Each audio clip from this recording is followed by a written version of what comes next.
Hanging from a thread till you dead, cause your partner put a price on your head. Cause your chick was laying up in his bed. She getting detailed, spitting every word that you said. She working retail, thirsty bitch just trying to get ahead. If history tell us anything, y'all both end up dead. It's just a street tale of fable, some shit someone said. Sit at the table and hope there's more to offer than bread. Pulled out the cradle, first steps you getting chased by a fed. No head starts, just body parts and lead sparks. Old religion, brand new hate and weak hearts. Oligarchs, krakens, dragons, you see sharks. Imagine you could manage to maneuver the deep parts. You a savage, you can have it, just show all your teeth sharp. If you could grab it, you could stab it, just aim for the bleeding heart. The ones that show compassion, a soldier that seeks art. Does the artist that wage war take over or take part? Taking a knee, thinking no one faithful is me.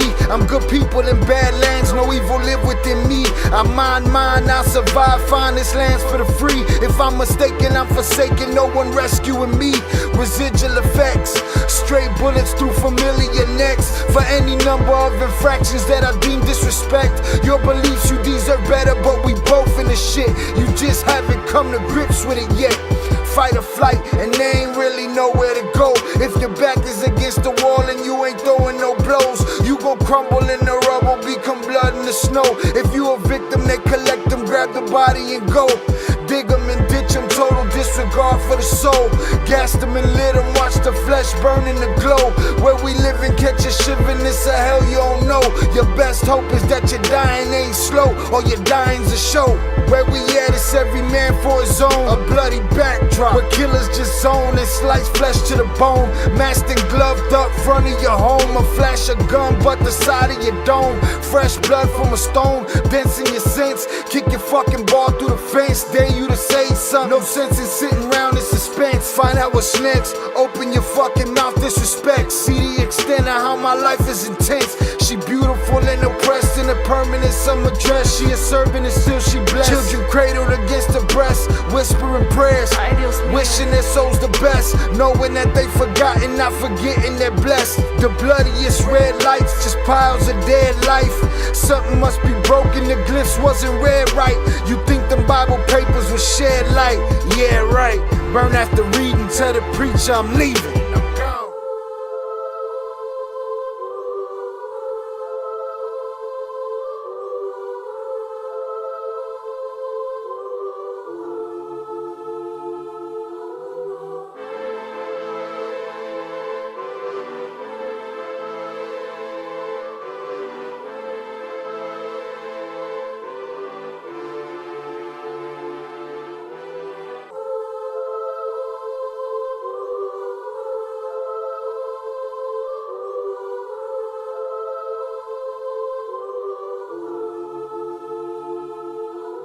But I want to do good rest stuff for my friend.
What is poppin', people? Welcome back to Shy Ill Reacts. I am your host, Shy Ill, and we are back in the building on this Whopper Wednesday. Salutes to y'all. Thank you for being here. I appreciate you. Welcome. Hope everybody's having a great day. Hope everybody got after that money. Millions. Right? And if it's your day off, hope you're chilling. All right, salutes to y'all. We got a couple of things to talk about. Breaking news. Larry Hoover freed by Trump. Larry Hoover freed by Trump. All right. A day, I must say, I thought was never to be seen. But 2024, 2025, shit. The 2020s. Been something crazy. So it's been a sight to see, and shit been happening that we never thought would happen. So salutes to y'all. I appreciate y'all for being here.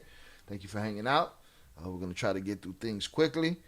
And we got a lot to cover, so let's get it. Shout out to Shannon first. Salute to Shannon.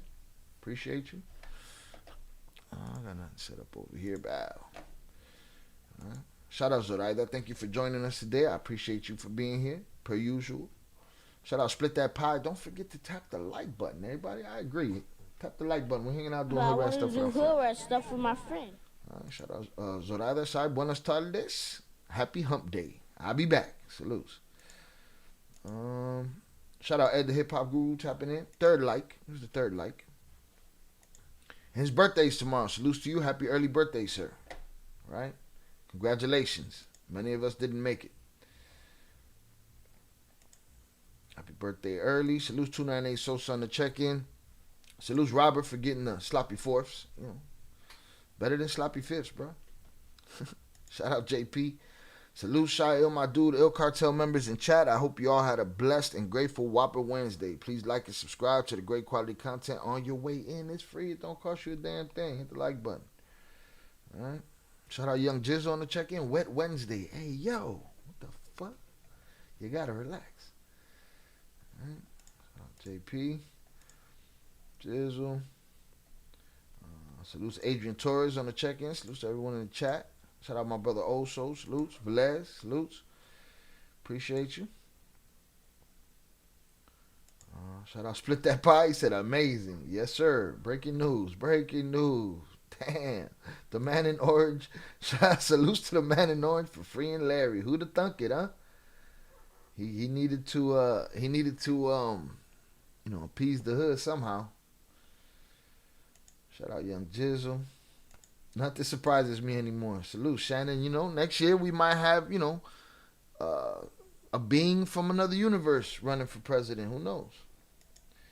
Anything can happen in this stranger than fiction multiverses have collided type world we live in. Hit the like button if you have yet to do so, y'all. Let's get to it. All right. We're not playing with no trolls today. People can have their opinions. We don't have to agree. If they come in acting crazy, you put them in the fucking bench. Salutes to all the wrenches. Salutes to all the members. I appreciate you all. The usual suspects. The chat. Let's get this news popping. Let's see if Larry get to go home today. All right. Gonna be a lot of happy people in Chicago. This news. Chicago Sun-Times. All right, here's the problem. There's only one place that's saying it. Let me see something. Notice. I don't even know what notice is. Okay, Donald Trump reveals latest lucky criminals to get presidential pardons. Daily Mail. All right, so salutes to notice. We're gonna go with notice first. Green light if they talking crazy to me, man. You know what I'm saying? If they trying to, again, opinions are opinions. I'm hoping everybody makes the right decisions. All right, if they trying to, move shit in a direction we ain't going in, they could go in the fucking. Put them in the fucking bench, Mike. They're like me. You got the green light today. Oh, look at Carly. Carly already mad. Clickbait. You saying I'm lying? I'm just saying. I started getting Daily Mail just put out a list. Notice, put this out. Let me read it. If I'm wrong, I'll change the title the same way I did when I got the news, Carly. Until then, you can go swallow something. All right? Shut your ass up. Run the likes up. We way behind. Yeah, get it done. Salute Young Jizzle. We had a 50% ratio right here. Disrespectful. All right, let's do this. This is from Notice. Again, I don't know this outlet. Don't know where it comes from, but we're going to read it. Then we're going to go to the list. If he's on the list, Carly, you can kick rocks. Carly, since you accused me of clickbaiting, I just put the same title somebody else put on the internet, is how I found it. But if you claim that I'm clickbaiting, if he is indeed on that list that the Daily Mail put out, you're going to the fucking bench. Put him in a fucking bench, you might. Not that it matters, because you only talk around here when you got some clickbait shit to say. All right, so it don't really matter. But you can go back to ghost watching. But if you want to talk, you're gonna have to do it in the power chat. Salutes. Let me drop that power chat over here. Bow. Boom. I don't know if anybody else could pin that. If you can, pin it. If not, I'll do it. Just give me a sec. Shout out Robert. Yeah, Carly, tread extra lightly. Salutes Yayo on the check-in. Carly.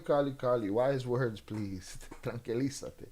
If this is true, don't be surprised for the same to happen to Lil Durk. They all connected. Shout out Yayo. Just got a job making $45 an hour. I'm happy as fuck right now. Feel like I hit the lotto coming from the hood. Million. Get that money, yeah, yo. Salutes. Protect it. Protect your blessing. You got the blessing. Protect that shit. And grow off of that. That's it. That's all you need to know. All right, let's get it. Trump has commuted Larry Hoover's sentence. The president on a pardon spree shortened the infamous former gang leader's sentence after years of advocates pressing for his release. Shortened. Okay. Shortened. We're going to see. President Donald Trump has commuted the sentence of Larry Hoover, the infamous former gang leader from Chicago, according to a White House official. Hoover, the co-founder of Chicago gang Gangster Disciples, has been serving multiple life sentences since the 1970s. He has multiple state and federal convictions, including for unaliving and founding a criminal enterprise. He has made repeated requests to shorten his sentence, including under the First Step Act, a criminal justice reform bill passed during Trump's first term. Oh, notice doesn't let you keep reading. I'm not paying you notice. We don't even know who you are. Sign up to keep reading for free. Nah, too much shit. We'll go to the Daily Mail. All right, commuted. Maybe he shortened his sentence. Maybe I'll change my title, Carly. But it's not clickbait. If that's the case, then this is clickbait too. Donald Trump reveals list of lucky criminals to get presidential pardons.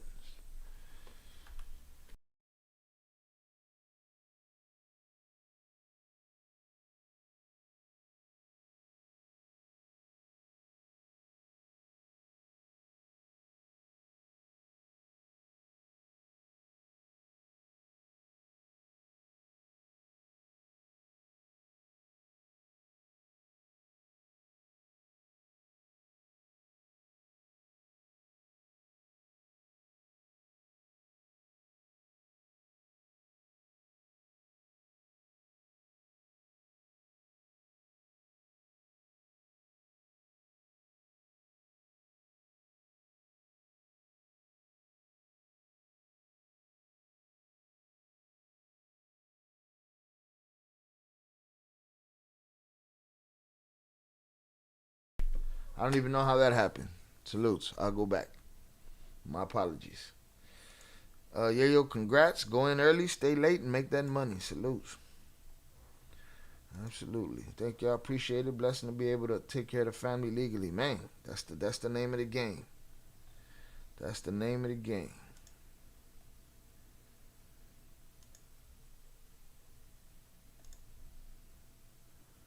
Yeah, I know. We back. My bad. Dale, good shit, get that bag. Boom. All right. Let's do this. Donald Trump has revealed the latest batch of criminals to receive presidential pardons. The president kicked off a spate of criminal reprieves with pardons for reality TV stars Julie and Todd Chrisley, who have been serving federal prison sentences since being convicted 3 years ago of bank fraud and tax evasion. Meaning, all you got to do, first prerequisite to be pardoned is be famous.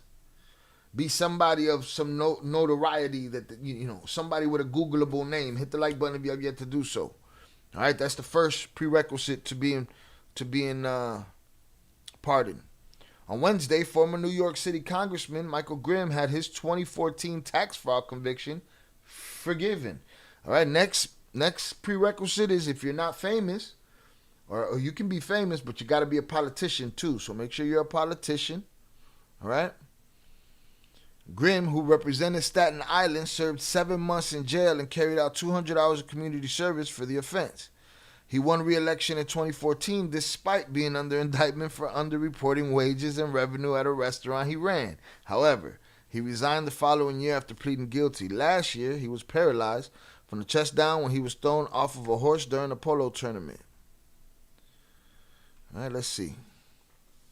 The president also pardoned a union leader who pleaded guilty to failing to report gifts from an advertising firm. James Callahan of Lindenhurst, New York, was general president of International Union of Operating Engineers when he accepted but failed to properly report receiving at least $315,000 in tickets to sporting events and concerts and other amenities from a company that the union used to place ads. Oh man, you make sure you got a big union behind you if you're gonna try to get pardoned. All right, U.S. District Judge Anna Reyes was scheduled to sentence Callahan on Wednesday. On Tuesday, however, Callahan's attorneys notified the court of Trump's full and unconditional pardon and asked for the sentencing hearing to be vacated. Meanwhile, ex-Chicago gang leader Larry Hoover has had his sentence commuted. Hoover has been serving multiple life sentences for unaliving and running a criminal enterprise. All right? So, one of the specific reasons I used the word freed was, they only let you use so many characters, 100 characters in the title. So I'm going to see if pardoned fits, right? So that Carly can go swallow something, because this is, I guess, less clickbaity, right? Even if it means the same shit. There you go, Mama Huevo, you got it. I'm in your bubble. I'm in your bubble. Let's see. Yeah, Daily Mail says commuted sentence. That's where I'm at. Salutes.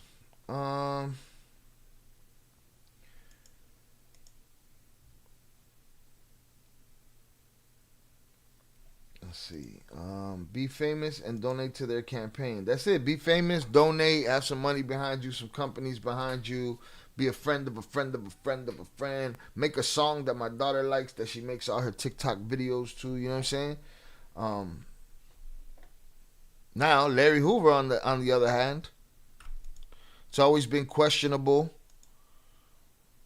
the tactics they used to put him in prison. So, shout out JP. A commuted sentence means reducing a criminal punishment, such as a prison sentence, without overturning the underlying conviction. It's a form of clemency where the punishment is made less severe, meaning he may be freed today. He's probably at the crib eating lunch with his family now.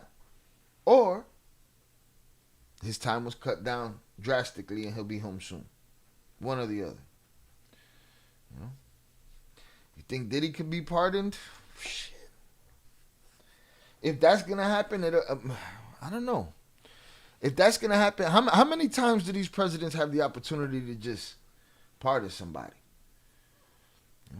Because if this is his next, if Trump's next go-round of pardons come out when he leaves the presidency, that makes more sense for Diddy. He'd do that shit on the way out. Don't got to answer for it, in front of anybody else. And Diddy, by then, his trial would be over with, and, they'd be moving on. So, I don't know. I don't see Diddy getting no pardon now. Diddy gonna be in there. He gonna do some time.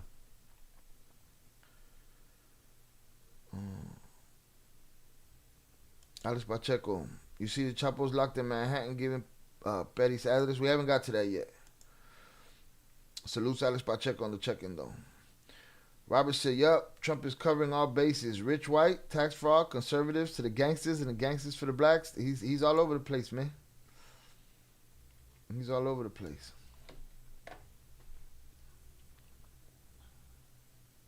He's all over the place. All right, so that's all they got right here. Let's see what else we can find. I'm looking for news. Those are the 2 articles about that. Let me see. There we go. Newsweek just dropped something 3 minutes ago. Let's get that. See what it means for Mr. Hoover. It's very short. People, this is breaking news. This is breaking news. People calling me clickbait. Hit the fucking like button. Shit is happening. Clickbait. Shut your ass up. Alright, let's get it. Who is Larry Hoover? Donald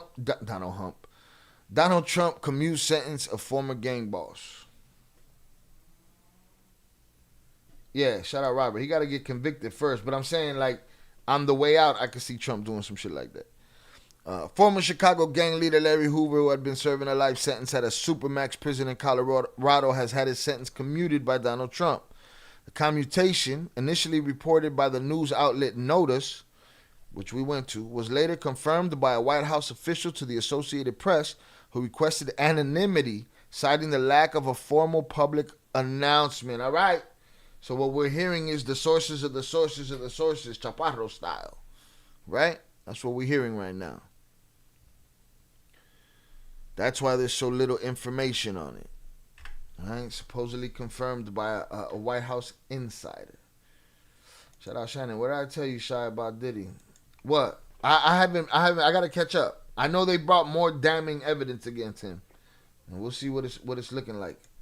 And then I'll separate the regret from the the rest. So I thought partners were strictly on the way out. This is news to me. Apparently he's looking out for all of those who looked out for him, said the news, and since Larry Hoover been working to go home. No, he threw us a bone. He threw us a bone. It's like Robert said, he's covering all his bases. Yeah, I don't know if he could just be partying and all, pardoning all fucking for 4 years. Like, I don't know. So he fits the criteria of a black person getting help. Of the black person getting help. Who? Larry? Yeah, he's saying this is Trump saying, hey, I told you I was going to do shit and I did it. Y'all talk about the chapters of CJNG officially making alliance? Yes. Carly, if Hoover was free, you would hear it everywhere. Commute isn't pardon or home. All right, Carly. Well, I fixed it, Carly. Now kick rocks. Watch your fucking tone and hear all them caps. Carly, why don't you come in here when you got something good to say, you goofy motherfucker. Mono con los ojos tapados. All right. And commuted seems it's in the pardon list, right? He did it during his little pardoning. We'll see what happens as the news keeps going. We'll see what happens.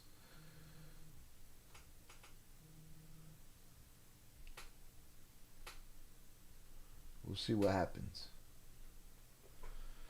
He got too many people coming in with stories of his BS. Yeah, I really want to go through the Kid Cudi stuff. Shout out Albert Flores looking for the baddies. All right, boom. So still confirmed by unofficial let's read that again. Initially reported by Notice, was later confirmed by a White House official to the Associated Press, who requested anonymity, citing the lack of formal public announcement. All right. Hoover was originally in prison for a 1973 unaliving and was later convicted in 1998 for operating a criminal enterprise. In recent years, he renounced his criminal activities and sought a reduced sentence through a formal petition. This is a developing news story and will be updated as as more information is available.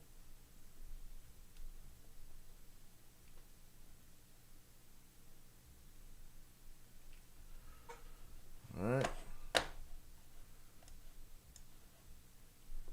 Boom.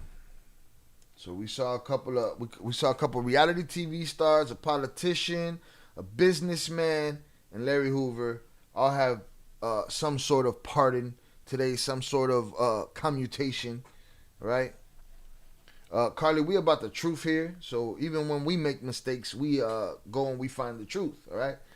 The problem in this matter is that it's very new news. That's why it's called news. It's new, all right? Shit is developing. Relax. I got a bunch of shit in the title to talk about. I don't hear you complaining about that. Salutes. I think I'm about to put in for a pardon. Shout out El Primo, looking for a pardon. Billy the Kid style. Let me go talk to the governor. Get me a pardon. Kid Cudi just slayed him. Yeah, I need to check that out. Homeboy tried to blow Kid Cudi up in his truck. He barely tried. He used a Molotov. Molotov, you want that shit to psh and explode. He cut the thing out. He basically poured some fire in the car. All right? You would think he's doing some sophisticated shit. He blowing some shit up. He cut the shit open and accidentally, he didn't splash. And nothing happened, man. It wasn't a Bronx Tale, I'll tell you that. With the bottles and shit, how they blew up. So what's hilarious is depending on who you ask, Diddy is either screwed or he walking. That's crazy. Yeah, I mean, but it be like that. But it was already like that from the jump. Some people have already made up their mind from the beginning anyway. You know what I mean? But, it'd be like that. So, boom, let's see if there's any other developing story on this Larry Hoover stuff, and we'll check before the live stream is over once again. But, yeah, we were right, man. As far as we're concerned, he's been pardoned. So, he'll be headed home. All right? Commuted. Brought down. What they're going to bring it down to? Another 20 years? Like, what are we talking about? We'll see. News channel. Let's see. Michael Grimm. We read that. Let's see what they talk about. Here we go. Trump also on Wednesday commuted sentence to Larry Hoover, former gang leader from Chicago. Yeah, man. We don't know what that means in numbers. We don't know what his home date is, but it is what it is. Yeah, arson. It was basically arson. It would have been arson if he blew up the car anyway, but all he did was light a fire, burn up a seat, and stank a car up. Hopefully they didn't get partying. I thought about that before we got on the stream, Robert. Thank you for bringing that up. I thought about that. What if they just let somebody out and just send them to Seaside? What? It's crazy. Hit the like button, y'all. Nothing. Again, same information. Everybody got the same information right now. Hey, it's more movement than we've seen on his case in many, many, many years. So I see him coming home. Let him do his thing. There was a time in the 90s where you felt like he'd be in danger coming home. All right, boom. Let the man come home. See if there's any more news on that. I don't see anything.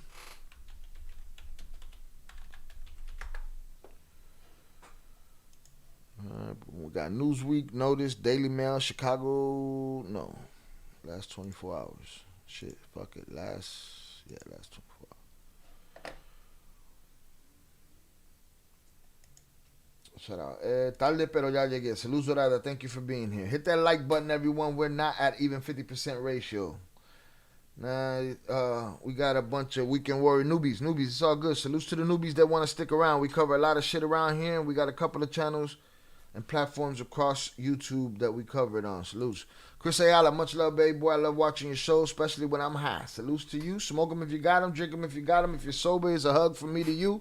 Salutes to everybody out on the road, all the truck drivers, everybody traveling to here and there. Salutes. Shout out Miguel Lopez on the check-in. JP said, Shy, he's sentenced to a couple 100 years. They could have reduced it from like 200, 300 to 50. Yeah, they could have.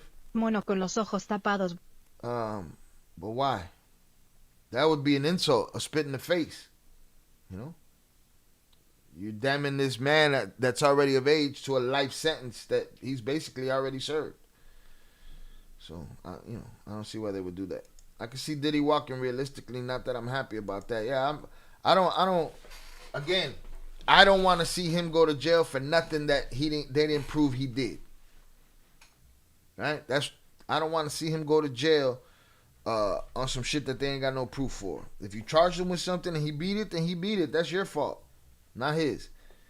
But it's safe to say, everybody knows who and what he is at this point. All right? Let's get it. All right. Let's see what they got over here. Cut $100 million in federal taxes to Harvard. All right, Cedar News is picking it up. So that's it. Everybody got the same information. So everybody that was here to hear more about the Larry Hoover commutation, we don't know any details. As far as we're concerned, nobody knows any details. As far as I'm concerned, We jumped on the information that's out there before the Daily Mail, before everybody else. The only people that was talking about it on the internet before us was Notice. Salute to y'all. Hit that like button if you would like to. Subscribe if you would like to. We deal with cartel content and true crime here. We take no bullshit, and we keep shit moving around here. We have a good time. Just play nice. But yeah, that's it. That's all the information that's out there on the Larry Hoover stuff. I could check and see if there's video, but I see none. No, absolutely none. Yeah, the orange man's definitely letting them out. Salutes.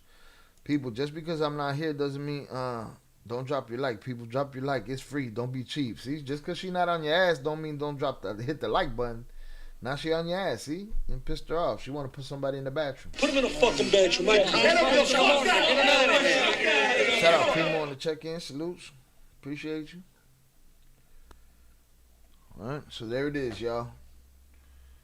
There it is. We'll keep our eye on it. We'll check again after each story. Just remind me. We'll check again after each story. Just remind me at the chat. We'll see. We'll see what new information is there.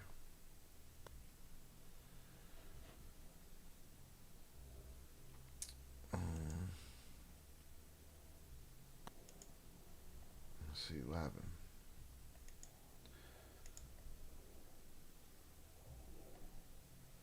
Boom. Shout out Zachary Lightning in the building. No mommy's wake. Getting that money. Million. Hit that like button. Salutes.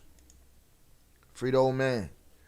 Yeah, so nobody's on it. There's no more new information out there. We'll just stay tuned and pay attention. After every story we covered today, y'all let me know what y'all see. And we'll go from there. I don't see nothing new. Except for these people catching up on what we already read. That's all I see. Boom. Let's get it. All right. Let's get to this Borderland beat situation. I also want to talk about the 13-year-old girl who's a jiu-jitsu practitioner who fended off an attacker and broke his ankle. I want to read that story, see what that's about. I just want to see Diddy versus 100 Gorillas and Baby Oil included. I don't give a fuck if he gets locked up or not.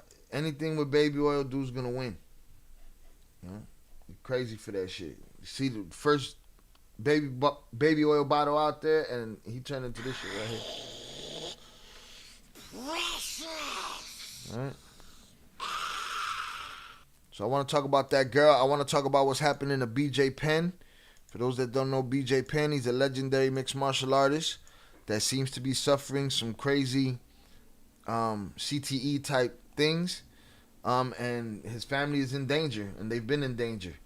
And he's been arrested twice in the last couple of days, and I want to get through those stories. And then we're also going to talk about the end of La Perris, El 27, right? Y'all know more than me about this. This guy is one of the Chapero's top men. He was there for the Culiacanazo when they rescued Ovidio, from my understanding. He's a top guy in the Chaperos. And as we saw the other day in our Discord, in our Gore section, we saw his end. Okay? We've heard about them being close to getting him before. And it looks like he got. Again. Everybody says, if it's him, if it's this, if it's that. All right, whatever. All right, but we're going to cover the story quickly. And we're going to see what went down. And we're going to say to ourselves, guys been making deals on this side with the federal United States government, right? Guys been over here making deals. People's families been getting flown over. And top guys getting knocked off on the other side. Information overlapping with these actions and these things that are taking place. I don't know. You tell me. Hit the like button if you have yet to do so. The math ain't math, and let's get it. I was going to send you that. That's dope that the 13-year-old put the smackdown on dude. And dude got away, though. Dude got away. But we're going to talk about it. get it.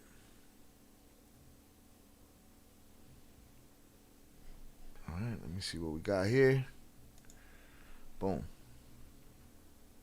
Where's that? Let me scan this for pictures quickly, cause I don't need to get clapped for nothing crazy. We put the crazy shit in the Discord. Yeah, see, this is crazy. I gotta stop y'all before we get to that. Oh shit, that's crazy too. Gotta stop y'all before we get to that. All right, stop y'all before we get to that. Hit the like button, people. All right. I gotta remember. Boom, the bottom and right here at the van. Let's get it. Sorry, the other live I threw out so many clues. If we were talking about him and you ain't get my clues. We were talking about this guy. You said something about a dude wearing a dress and shit. I don't remember. I don't remember all the details all the time, JP. Salute. But is this who you was talking about? Well, let's get it. Jorge Humberto Figueroa Benitez, known as La Perris or 27, is unalived during confrontation against military forces in Navalato, Sinaloa. 27 was being hunted by military. Update graphic images of La Perris. So I'm going to have to skip over those. Hit the like button if you have yet to do so. All right, there he is. There he is. He had 1 million on his head. Million! Right, they got a little video here. I'm not going to translate. I might as well just read this. Federal authorities confirmed to Milenio. All right, shout out V300. The king come home. The king comes home. Yes, sir. We spoke about it again. We don't know timing. We don't know what if they just shaved something off of Larry's sentence. We don't know none of that. We just know that his sentence was commuted. We'll wait for more information and we'll talk about it. You don't want no problems.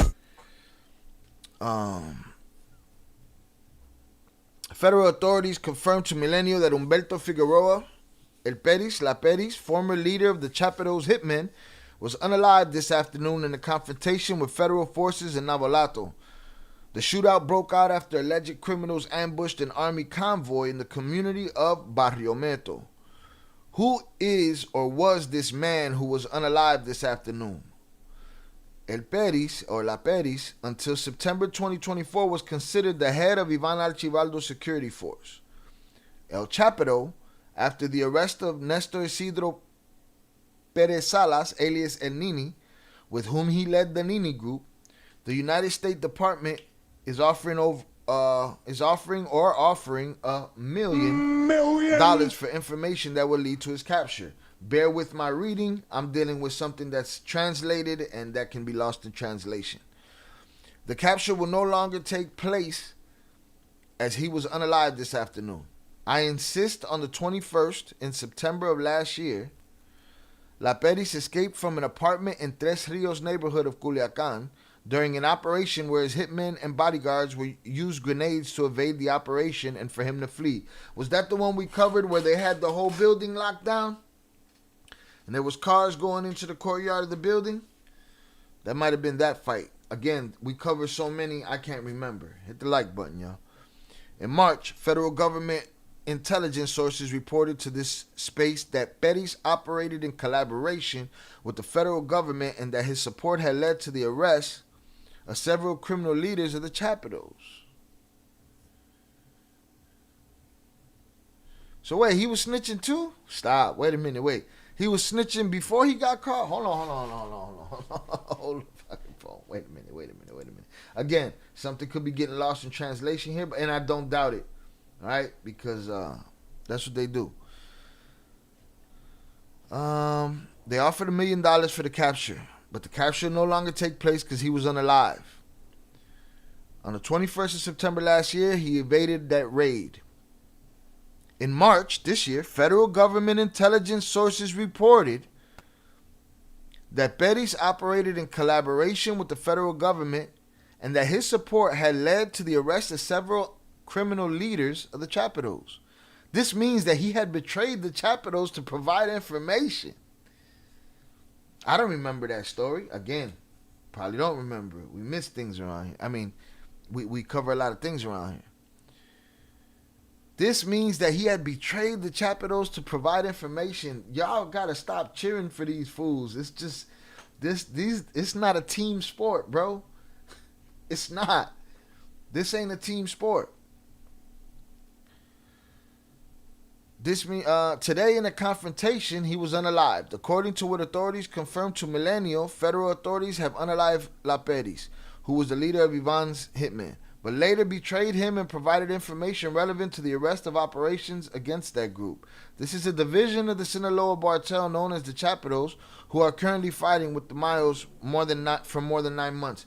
So that means there's fractures in between fractures in between fractures. Hit the like button. You know what I'm saying? Alright, this I can't show you. And yes, JP, I said it. I was like, we were talking about the guy who could be associated. Oh, with 20. Yeah, I can't, bro. My brain ain't going to figure all that shit out, JP. You just going to have to say the name and fuck El Tubo's censorship. You know what I'm saying? A female dog. My last cue was say goodbye to the bad guy. Oh, I don't. Yo, you killing me. Go back to the lie you never came back to. I never mentioned anything about a dress. No, I said that. I said you mentioned the dress. Because you said a female dog, and then I put it with the 27. It was just a lot, dog. And I was lit, bro. I was on shots. Come on, man. Y'all expect too much. Shout out, Zach. Can you send those to the Discord? Just asking. I want to see. Send the images? Yes, I can do that right now. For everybody that's not in our Discord, here's the invite. All right, if you into seeing this shit. Y'all could jump into our Discord, go to the gore section, be respectful, and Zoraida and JP don't gotta clap the shit out of you. Alright? But there it is. I'm gonna save these. I think some of these are in there. I think they're in there already. They all might be. I think they're all in there. Let me see. Let's go in the Discord right here. See what's happening. Let's go in this Discord and see what's happening. Hey, let me say something though. JP been hanging out in the gore section of the Discord, boy. He been up in there. Let me see. Do we got these same pictures in here? Yeah, we got the same pictures in there already, Zorada. Same pictures they got, we got. Gore section's crazy over there, dog. It just show you, man. I don't know what y'all cheering for. Some monstrosities. No, he wasn't. That's not right. If he was, they would have been got him. Maybe they smutting his name now, Alex. I don't know. Maybe they putting smut on his name now. Maybe that's just a tactic. Man, that's why he got smoked. He was snitching. The only bosses could snitch, you know? Yeah. And their sons. Oh, I guess they're bosses too, right? Yeah. Salutes. You really think he would have made it this far if he was? I don't know. I don't know about made it since March. That's why it felt strange to me. And I don't remember that story. I don't remember us covering that story. No, yeah, nothing new. Zorada, salutes. JP said I was checking your faculties. They was gone. They was fucked up. He's getting brave. Baby steps, JP. JP be in the. I sent him only to the current cartel content to see the rail gun, and he went and started tiptoeing in the tulips and shit. Let's see what the rest of this article. Let me see what this video is. There's a video here.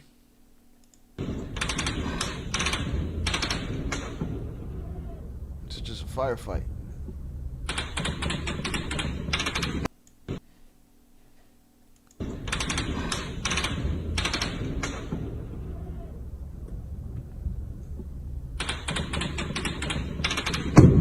You can't just be driving down the street minding your business. 50 cal ripped through your whole existence.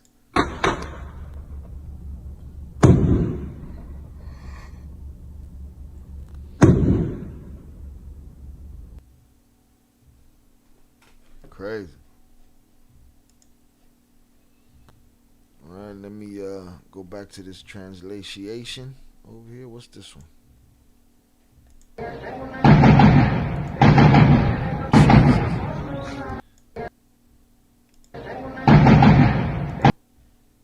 Buddy got bottles, boy. Like, man, I'm trying to just have me a little cervecita. You guys 50 caloring all over the place.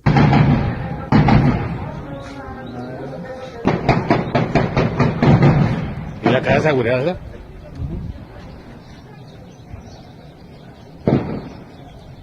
it's a safe house, huh? Oh, that's him on the ground with the 50 cal? Okay, thank you for that info. I didn't read up to that part because it had the images and I didn't want to show y'all those.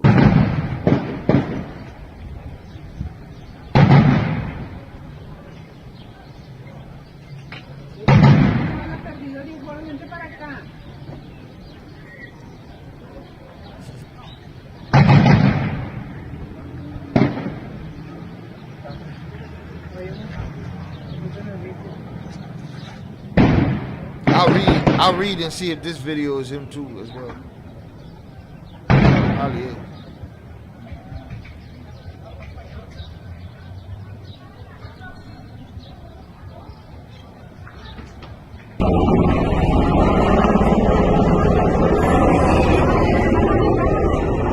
It's stranger than fiction out there. You never know. Helicopter fall right out the sky on your ass. All right, let me get back to the reading. Past this gore.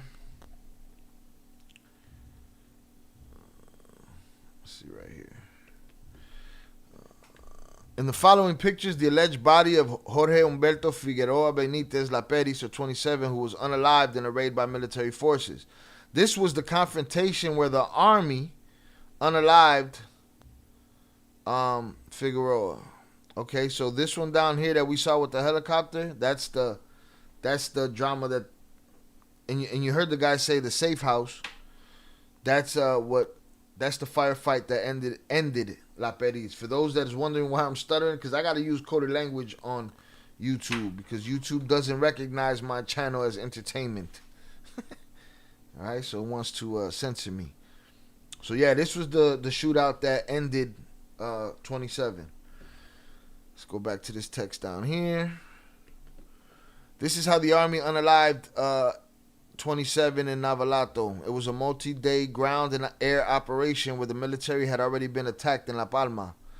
Omar Harfouk confirms the unaliving of 27 violent members of Los Chapitos.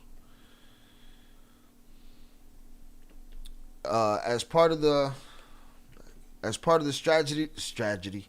Yo, I sat through a church service one time where the lady said strategy for like 3 hours straight. It was driving me crazy. Strategy. As part of the strategy to build peace in Sinaloa, an operation was carried out to arrest 27. Members of the defense were heavily attacked by armed men. After repelling the attack in self-defense, the individual, identified as one of the main perpetrators of violence in the state, lost his life. This individual is identified as one of the main orchestrators of the attacks on the authorities in 2019 in Culiacan, in addition to being linked to homicides and kidnappings, snatchings that affected the peace and tranquility of Sinaloan society. Let's see what's down here. This is him in action in 2009, so we'll look at that again. That's him right there on the ground with the 50.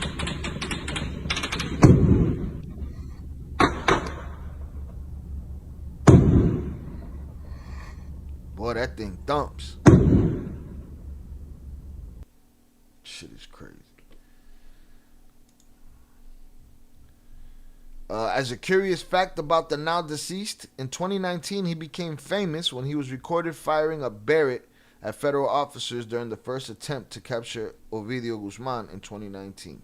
The following image was published by journalist Luis Chaparro confirming the unaliving of El Perris.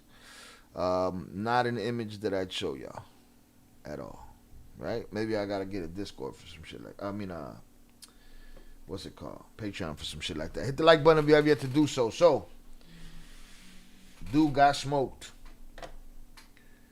I don't know, man. It sounded shoehorned into that story that he's been betraying the Chapitos since March. That's strange to me. I don't remember that story. We're gonna have to look into that. Shout out JP. I ghost watched that one night following Zoraida again, feeling like all the bush watchers who won't give us them likes, but we'll watch. JP don't be hanging out in that channel like y'all. Gore channel's crazy. It's a typical day in Mexico. That's 27 with the 50 cal. Just remember some shit you can't unsee. Yeah, some shit you can't unsee. Yeah, warning. If you go in there, there's some shit you can't unsee. That's the truth. There's also a video the same day the Culiacanazo where Nini got stuck in the center divider in a white Defender. Pretty entertained. I'm pretty entertained. What the hell YouTube talking about? Yeah, they said my shit can be triggering to people and it's not ad safe because it's considered real and journalistic. Nah, man, I'm laughing, I'm clowning, I'm drinking, I'm chilling with the usual suspects doing hood rat stuff with But my I wanted friends. to do hood rat stuff with my Fuck friend. we talking about? Had a corrido made about him taking soldiers out with that 50 cal the day of the Culiacanazo. You know the military couldn't wait to get his ass, I bet. Have you covered the unaliving attempt to Harfouk? I have not.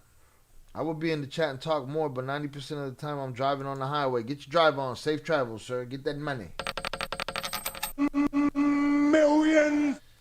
Right, boom. What's wrong with being entertaining, real, and journalistic? Not ad safe. It said Johnny Mitchell is ad safe because they look at him as story time and entertainment and comedy. I'm just an asshole telling the truth on the internet. Motherfuckers don't like it. The fuck? Yeah. All right, boom. Let's see what else we're working with here. Well, so who's next? Nene gone. 27 gone. Who's next on the list? Who, as far as who's next in charge of the security forces? Who's the next paper plate disposable soldier in the procession? Who got next? See if there's any more on 27. Yeah.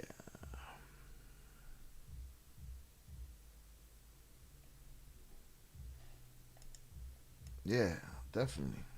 Driving more important than the chat. No chatting and driving. We don't do that shit over here. The body of La Perris remains under military protection at the Semaphore Secretary of Defense in Culiacan, Sinaloa. Hold on, let me make sure there's no crazy ass pictures.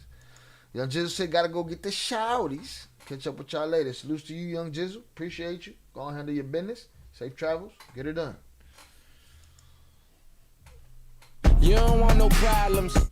The body of hold on. Let me scroll this real quick. Okay, there's nothing here. Nothing here. Just small. This is a small little article. 298 said next to get smoked. How about on your side? Who's over there? What's going on over there? You got your jersey on? Man, I gotta put that gif up there, man, with the little Kurt Angle.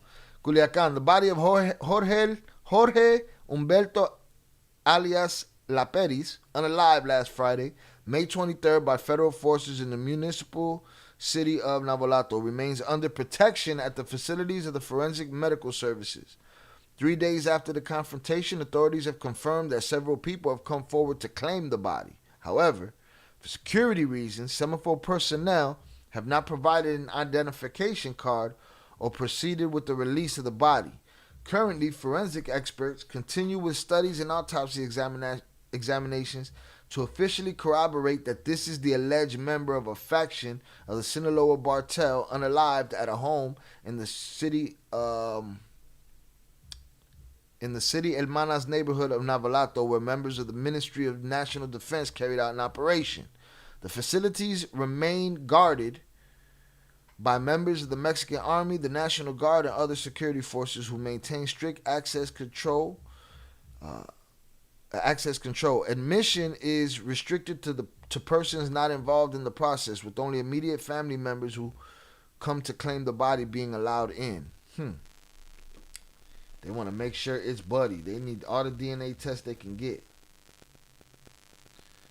Next to get smoked. Shout out Primo. If it's not Ivan himself, there's someone from the support groups that wants a promotion. Hopefully they take all of them dickheads out. I just wish both sides would just eliminate each other. Alright, salutes. JP hit him with the Joomla. He wild. Alright, let me see what else we got here. Harfouk, Omar Harfouk recognizes the Army's assault on El Perris. Hold on, make sure there's no crazy pictures.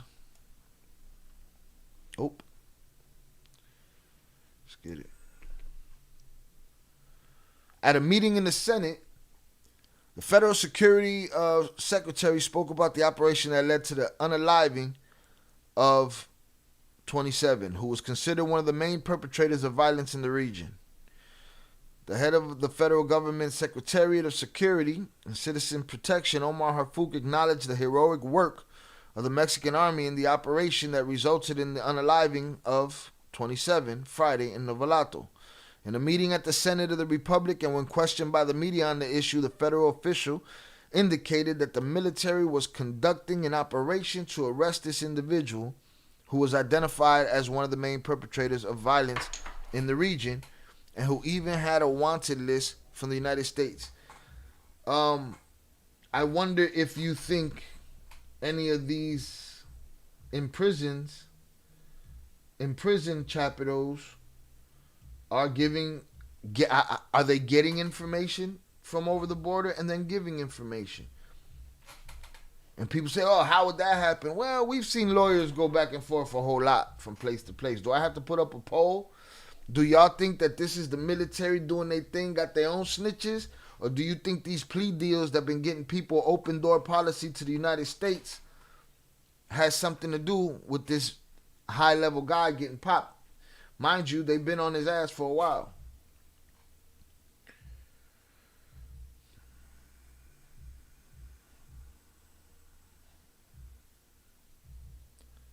He indicated that the soldiers were attacked. 2 of them were even injured, so they responded to the attack, and that the confrontation resulted in the unaliving of 27. I would like to mention that the Mexican army performed a truly heroic task. 2 military colleagues were wounded in this operation, which resulted in the unaliving of this individual nicknamed El Perris, 27. This individual, known for his high level of violence, was linked to unlawful deprivation of liberty, snatchings, and homicides, including his participation in what is known as the Culiacanazo, in which he attacked authorities. This individual also has a bounty on him in the United States, and at the time of the operation leading to his arrest, military personnel were attacked but bravely repelled the attack. They were wounded but out of danger, and we extend our full recognition to the Mexican army, the head of security stated. Omar Garcia Harfouk emphasized that President Claudia Sheinbaum's government continues with these strategies to combat insecurity, as evidenced by the fact that more than 21,000 people have been arrested so far during the current administration.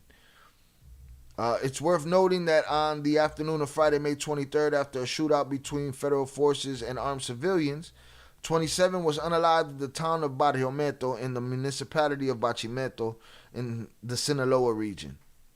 During the same incident, it was confirmed that 2 soldiers were wounded by hammer fire and were taken to a hospital in the city of Culiacan for medical attention. U.S. authorities were offering a reward of $1 million to anyone who provides information leading to the capture of 27, equivalent to approximately 20 million pesos. On September 21st, 2024, 27 allegedly escaped during an operation carried out by the Mexican army, which ended in a confrontation in some apartments in the Tres Rios urban development sector. It was reported that he fled through the sewers of said building. I remember that. Was that where we saw him? Like we saw a surveillance video of him walking off or something? I do remember that. Now I remember that part. Let's get it. Salute to the chat. You don't want no problems. Hit the like button if you have yet to do so. Salutes to all the newbies in the building. All right, hope you can become usual suspects and be in our chat. Hit the like button, subscribe if you have yet to do so. We cover true crime content. We cover body cams. We cover we use code words for them, but we cover the cartel. So if you're into that type of shit, and if you like people trying to find the truth rather than the sensationalized bullshit, then we're the spot for you. Hit that like button, subscribe. Shout out Jesus Martinez, North Carolina in the chat. Appreciate you, sir. Primo, Mencho waiting on Ivan to be taken out like he waiting for a pizza at Costco. Boy, they lined up together. They're like, we're together, me and you. Until that last op is down and then everybody turns on each other and shit. They don't call it a Mexican standoff for nothing. Shout out JP. Although you ain't considered Luis Chaparro entertainment, we know. Wait. Although you ain't considered Luis Chaparro entertainment, we know there be our entertainment while keeping it real on this channel. Salutes. Like and subscribe. 100K, 24-hour live stream, incredible hoax, etc. Salutes to you. Hit the like button. Just got told by my cousin that some dude blew up the Mexican military in Los Reyes, Michoacan. I don't know nothing about it. Take the ladder. Terroristas. His ass gave up. They still shot him in the face. Yeah, they're not going. They're not playing no games. Let's get it. I think that's the end for him. What else we got? Boom. Boom. None of that. All right. That's the news on La Perris. Do you guys think that they just caught up with him, or do you guys think that these guys making plea deals in the United States sent them to him, or gave them information that allowed them to get to him? Shout out Zoraida. Welcome newbies. Hit the like button. Appreciate you. Salutes.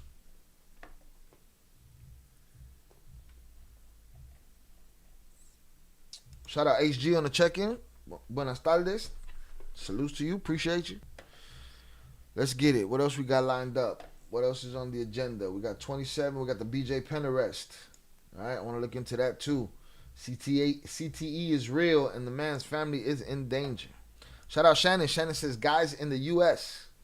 are the ones that are giving up high-level chapitos like El Perris. Okay. Now I'm sure he's been on the run. Well, maybe some information helped. Maybe a little, a couple 2-3 things here and there. Little information, no worries, no problem. No worries, no problem. Let's do another check on the Larry Hoover situation. Goddamn, 298. Yeah, rest in peace to all of them anyway, and piss to all of them anyway. To yours too, 298. May those be in a pissy grave as well. To your team. Shout out Numphin. Knowing Mexican rug trafficking hierarchy, someone definitely told, even though they probably already knew who he was anyway. Quite possible. Quite possible the talking could have came from that side. All right, here's another thing I need to ask y'all. Do we believe that he was betraying the Chapitos? Let's see.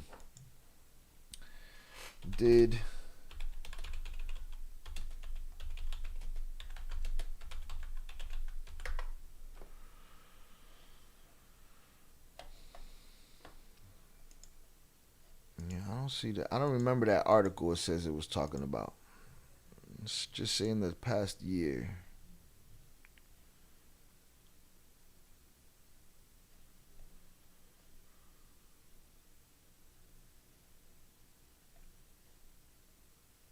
This is February.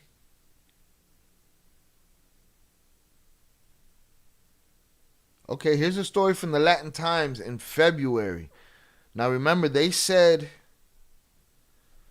it was March when he did the betrayal. Let's see. It says, Cartel armed wing leader allegedly responsible for the recent arrest of high-profile members of Los Chapitos. Okay, we missed this. I don't remember this. Did we talk about this? I don't remember this. This says February, but it's been updated because of what's going on now. Betrayal is a part of the game. Like it or not, it is what it is. That's it. That's it. Just know it is part of it. You're not going to get by and it's not going to happen to you. Do you survive it is the question. So, you might as well, you might as well stay out the game, dog. Ain't nothing there. Not only that, it's just too many ways to get caught nowadays. It's cameras, it's snitches, it's pings, it's GPS, it's phones, it's computers, Google searches, and it's too much shit. Now AI looking for you. So now next thing you know, you commit a crime, Arnold Schwarzenegger pop up behind you, sent from another time and shit, an AI soldier to come and get your ass. Just stay out of the life of crime. There's more ways to get paid now than there ever has been. Figure it out, man. Shout out Dynamite on the check-in. Salutes to you. Appreciate you. Thank you for being here. Let's see what this was about. So, boom. Allegedly responsible for the recent arrest of high-profile members of Los Chaperos. And they named them. So this word was out there. This isn't just something that they're putting out now. But could it have been propaganda? The recent arrests of high-profile members of Los Chaperos are no mere coincidence. According to reports from Mexican outlets, authorities were able to find and capture the criminal organization's security chief and his financial operator. I was able to move forward without Hep C doing more damage to my body. Understanding side effects was important to me. I talked to my doctor. Shut your ass up. My bad, y'all. This shit the fuck out of here. Hit the like button. Fuckers, is free. Don't be lame asses. You'll get caught pre-crime. See, now that's where they gotta cut the bullshit, Shannon. This is not, what was the movie? Minority Report. They gotta stop that pre-crime shit. Crime is crime. They gotta relax, though. Don't try to guess what I'm gonna do. They ain't been unaliving those last big shit chapotesas. This was a... Yo, you gotta slow the fuck down. I hope you ain't driving. Don't text and drive. You wildin'.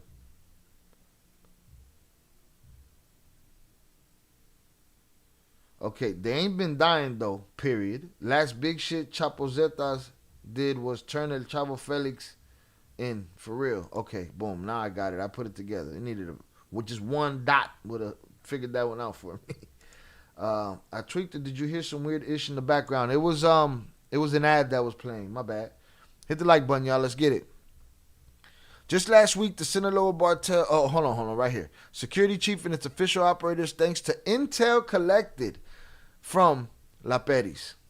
Just last week, the Sinaloa Cartel clique known as Los Chaperos, led by Ivan Archibaldo and Jesus Alfredo, sons of El Pocha, was ambushed by federal agents in Culiacan. The operation landed the arrest of 4 high-profile cartel members while Ivan Archibaldo escaped through a tunnel. Okay, I remember. Okay, it was the tunnel time. Okay. Tunnel time. English, motherfucker. Do you speak it? Shout out Macho McFly on the check-in. Humble Park in the building. Greetings and salutations, my fellow Shah aliens. Salutes to you, Macho. Appreciate you. And remember, we said, did he give up Ivan that time? We asked that question, so now I am remembering this. This is coming back to my field of memory. We asked, do you think 27 caused that close call? Because he got popped like a day before or something like that. I do remember that. But according to intelligence report gathered by Milenio, La Perris was the one that turned them in. Also known as El 27, Benitez served as the leader of the armed wing known as Los Ninis, who offered protection to Los Chaperos. The motive behind his treason, according to reports, is that La Perris is allegedly looking to switch sides and join the Yomas. In case authorities capture Ivan, 27 would then take over territories controlled by Los Chaperos. So he was flipping then, as far as they talking about. All right. Shout out 298. For real, what the fuck is up, man? Hit that like button. Salutes. I've seen some videos from high-level techs discussing it. Nah, they better get the fuck on with that pre-crime shit. Miss me with that. They've been talking about it since before that movie. They better back up with that.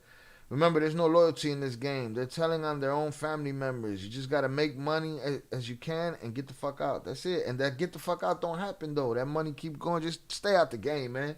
Ain't nobody there for your best interest. This ain't, we're a team. We're going to buck the system. We're going to get paid and all this shit. Nah, it used to be the fantasy of that. Now it's just everybody's pointing fingers at each other. A bunch of Spider-Man emojis pointing fingers at each other and shit. Fuck out of here. And it sometimes it ain't even business. Oh, he touched my girlfriend, or he did this, or he didn't shake my hand, or I just like smoking people. And nah, that's too much shit, man. Miss me with the bullshit. Intelligence reports say La Perris resides in Sinaloa. So wait a minute. Buddy lasted that long in Sinaloa, flipping? Something sounds strange about that. I would think other Chaperos factions would have tore them down if that was real. No? Am I wrong? What am I missing here? What am I missing here? Tunane said, Maito Flaco told him to kick rocks. dudes. It's crazy. All right, well, he's gone. He's off the table. So whoever's been in charge is going to be in charge. It's just what it is. It is what it is. All right, boom. Let's get it.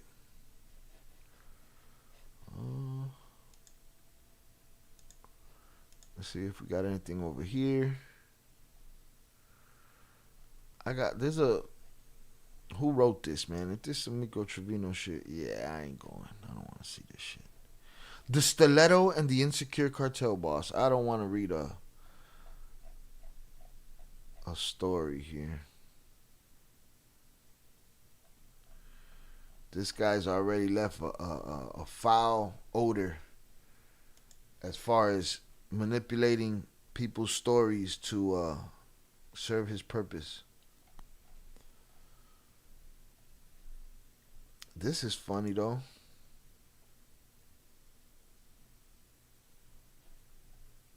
Let's see what this is. Have people realized picking sides is a mistake publicly? Right? You always got hangers on. People that want to be part of your clique and they not. Right? Buchona Fashion no longer sells in Culiacan. Articles with allusions to narcos withdrawn. So what? Companies are pulling back their best sellers? Huh? I'm gonna get 298 this hat right here. I'm gonna put this shit. Make sure you get that shit.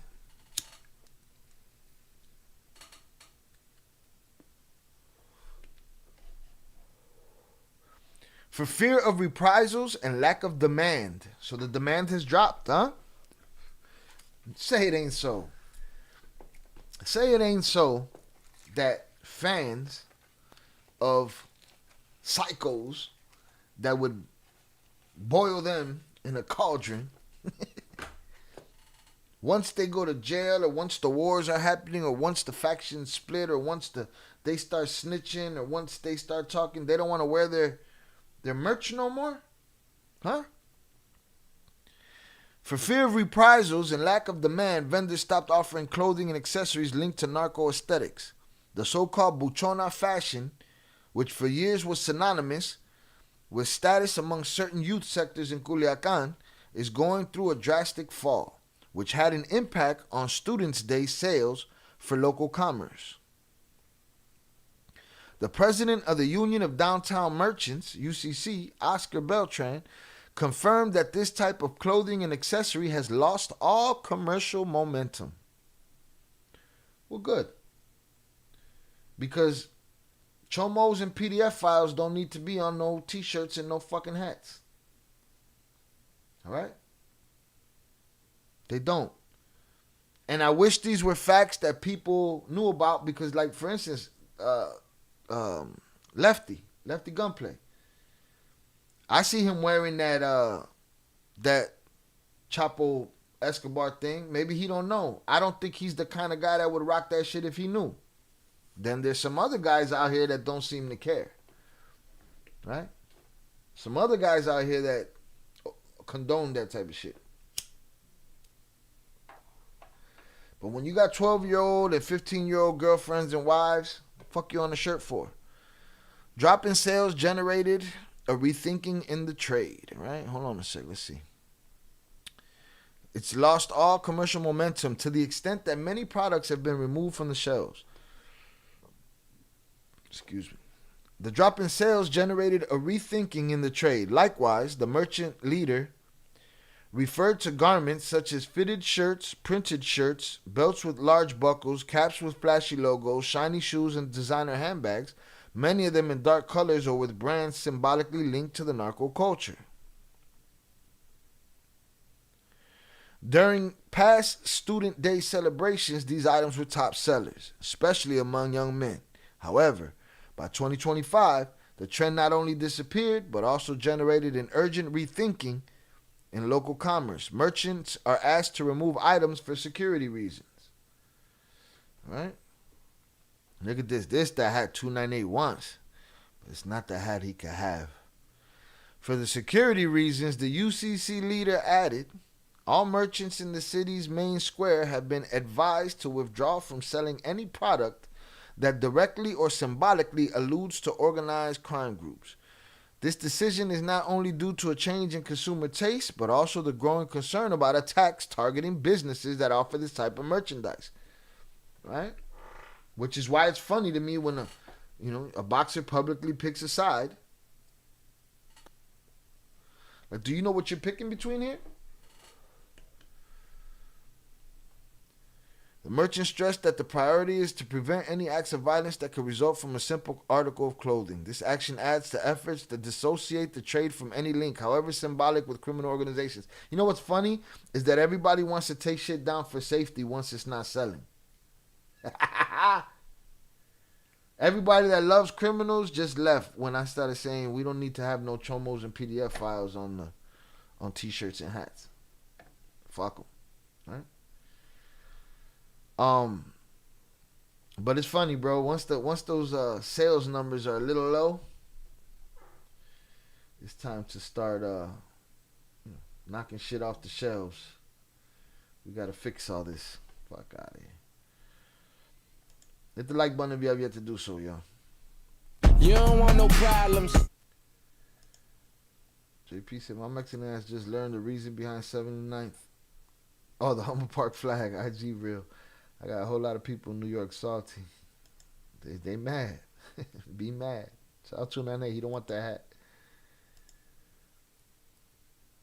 hat. You New Yorkers a little different. I got a whole junkie. He don't care. Who's a whole junkie? You lost me.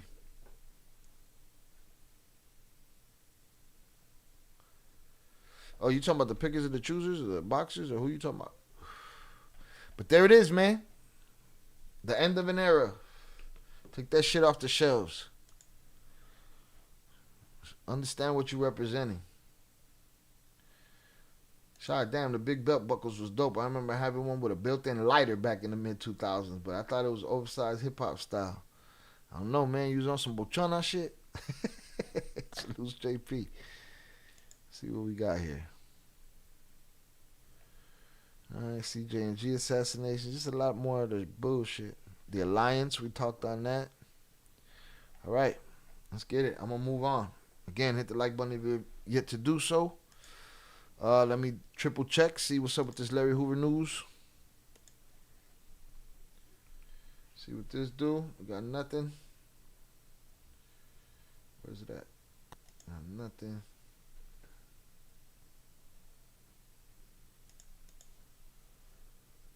Oh, Lefty. Nah, I seen him sober the other day. I think he's working on it. They said he was, I don't know how many days sober. Listen, man, a person that's willing to attempt it,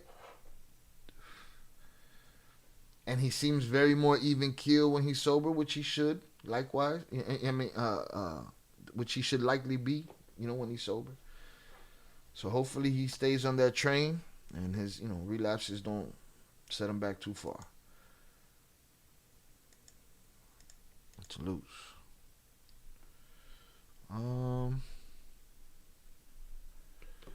Boom, Fox 32 is on it. So Fox 32 jumped on it. We was on it before the Chicago broadcast.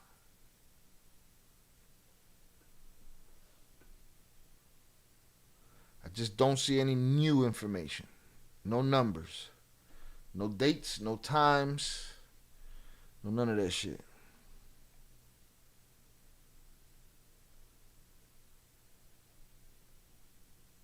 Chicago Tribune.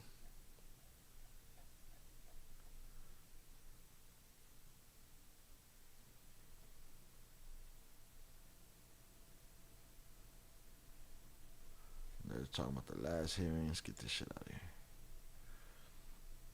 Sometimes, let's see what Fox talking about.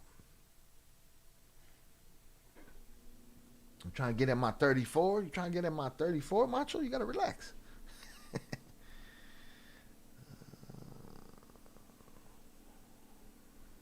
Let's see. What does it mean? What does it mean? I love LA. I love it. All right, I got a video here from Fox News. Let's see what that do. has commuted the life sentence of former Chicago gang leader Larry Hoover. A formal announcement has not been made, but this has been confirmed by a White House official to the Associated Press. Hoover has been serving his sentence at a Supermax prison in Colorado. He was originally in prison for a murder that happened back in 1973 and was later convicted in 1998 for operating a criminal enterprise. In recent years, he renounced his criminal activities and sought a reduced sentence through a formal petition. We'll have much more on this throughout the day. AKA nobody knows how much time he got taken off, if he's coming home. I don't believe that they're going to circle jerk him and everybody else gets their shit forgiven and he don't get to go home, you know? So I don't see that happening. What's your brand? So far, that's what we know. So far, that is what we know. All right, boom. We got Betty's done. We got Larry Hoover. I want to move to, let's move to some good news right here. Let's move to this 13-year-old story quickly. We're going to get to this, and then what we're going to do is move on to the BJ Penn situation. All right. Let me get this popping. Let me get this popping. Boom. All right.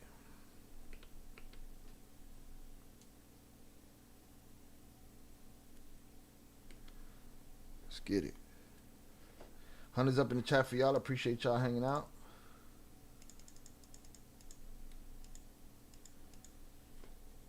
You don't want no problems. The number of likes need to go up. Please go hit that like button. Check out the playlist after this. It's great content. Salutes. We got mad playlists. Make sure you check out our playlist section. We got other channels. We cover combat sports. We cover true crime. We cover the Bartels. We use coded language because El Tubo will be censoring us. Shout out Macho McFly. Sweetness. Facts. Shout out Shannon. I like that jersey too. Fortunately, we beat them. Blah, blah, blah. Puerto Rican populated states, being Latino, knowing the history is a proud thing. Boom. Salutes.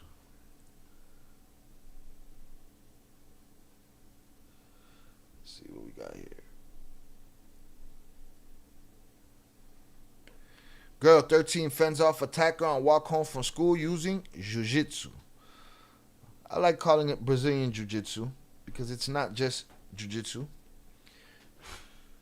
It is definitely Brazilian Jiu-jitsu. Right?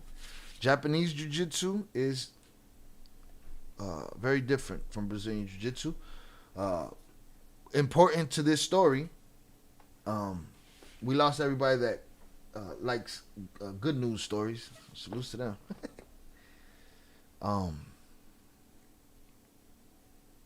Shout out Big Blanc from the old salutes. Brazilian Jiu-Jitsu, so Count Coma, who was a judo, jiu-jitsu master in Japan, came and spent time in Brazil and got up with the Gracie family and taught the Gracie family, you know, they were his check-in in Brazil, the people that you call, not to check in, but, you know, to have the lay of the land and you know, to have somebody to show them around and, you know, stuff like that. They became very close, and he taught the Gracie brothers, which was Carlson, Carlos, Helio, and a couple more. I can't remember all of them at the moment. He taught them jiu-jitsu, and Helio and Carlos, but Helio being the weaker and I guess smaller of the brothers at that time, started adjusting jiu-jitsu to work for a smaller opponent against a bigger opponent. These evolutions and these milestones and changes that were made it, they call it Gracie Jiu-Jitsu or Brazilian Jiu-Jitsu. I call it Brazilian Jiu-Jitsu. And that helped this little girl. And I hope to hear more about this story. Let's get it. Girl, 13, fends off attacker on walk home from school using jiu-jitsu. Broke his ankle. 13-year-old girl in California was attacked during her walk home from school. Fought off a man. 13-year-old girl in California fought off a man using her jiu-jitsu training and broke his ankle when he tried attacking her on a walk home from school. Police in Carmel, California are now looking for the teen's attackers. Police say the suspect ambushed the girl hiding between two parked cars and stepping out to punch her in the face. For 3 years, the 13-year-old has been taking jiu-jitsu classes at the Carmel Youth Center with Michael Blackburn, who teaches at the center per ABC 7. The teen applied what she learned in her class when the man tried to attack her. Jiu-jitsu is a weaponless form of martial arts that focuses on subduing opponents using joint locks, chokeholds, and leverage-based techniques like throws and pins. She punched him. She got him in a headlock, kneed him a couple of times, spun him around, threw him on the ground. Blackburn said to the outlet, she had stepped on his foot doing all this, and when she threw him to the ground, he broke his ankle. The teen was able to run home safely, but her attacker is still on the loose. According to the local outlets, this is feeling a little weird to me. The alarms are going off.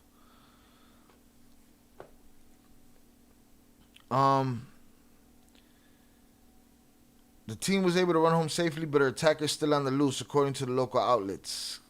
Carmel police do not have any solid leads on the man, but have released a sketch of what they believe he looks like. The suspect is believed to be around 6 feet tall, muscular, and now has an injury to his left foot inflicted by the teen who fought back, according to KSBW.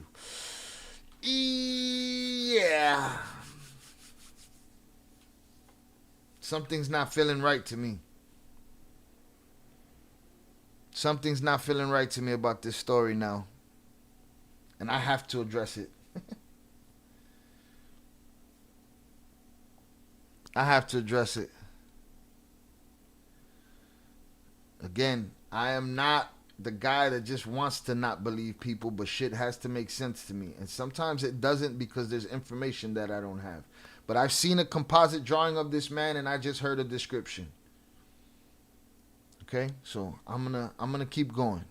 I'm gonna keep going. I hope this is not what it just felt like to me. Right? We're doing everything we can to figure out who this person is, who's responsible for what happened. Todd Trayer, the local police department commander, told the outlet. He added that the suspect may have been under the influence of an intoxicant. Okay, that makes it a little bit more believable. Blackburn told the outlet that it broke his heart that his 13-year-old student needed to fight under the circumstances she did, but he told her he's proud of her. She did exactly what she was supposed to do, he said. You have to fight in class like you're going to protect yourself on the street. Blackburn told KSBW that knowing self-defense can save one's life. If a parent can get their child to a class, even if it's a weekend class, to learn something, it's so beneficial because there's so much out there nowadays that it's really scary. All right. Fuck. I got to break this down. Because I gotta find the composite also that I saw a little while ago.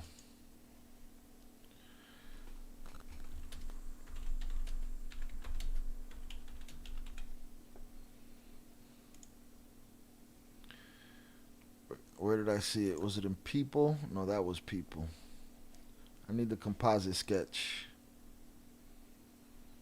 Was it the New York Post? Let's see the composite sketch. No, you don't got it either? There it is. Listen. Here's my question. Okay? I don't want to... I came into this on some good for her. You know, this is what children need to learn type of shit. But there's red flags for me, all right? Robert Smith said Hoover is going back to the Illinois prison system. Is that what it is, or is that what you're saying it is? Where can you lead me to information about that? Salute Robert Smith.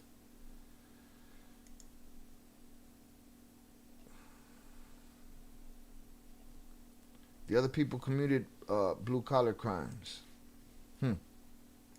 Macho said, that's what I think, too. They sent them to the state. ¿Ya pa' qué? The three chiefs, unfortunately, will never come here. No, there's no place here. Nothing for them here.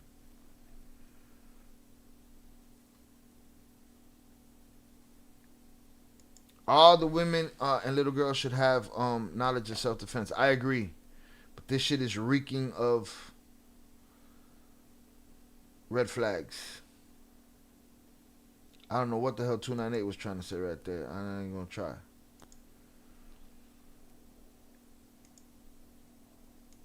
Boom.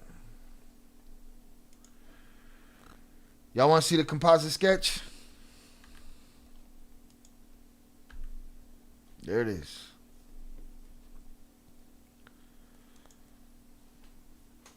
So, let's walk through this.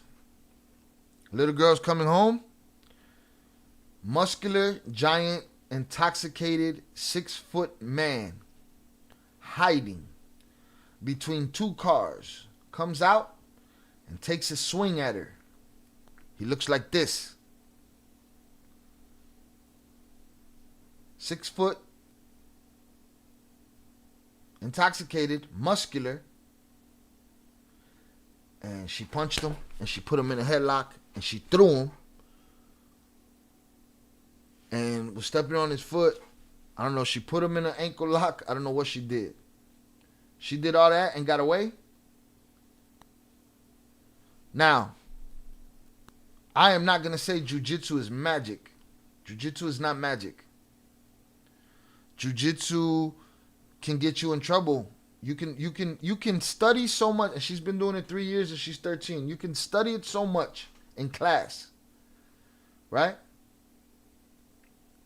But there's something that Eddie Bravo does when people get in certain positions in jiu-jitsu is he throws fake punches at them just to let them know. In this position, somebody can punch you in the face from here. Okay? So a lot of people that train jiu-jitsu, they don't realize those positions if they're not training that way. Right? So you got to make sure that you put yourself in a position to where you know, that's why I teach all of the women in my life rear naked choke. Rear naked choke. Tuck your head. Get that choke in. Put them out or end them. Right? You're on the back.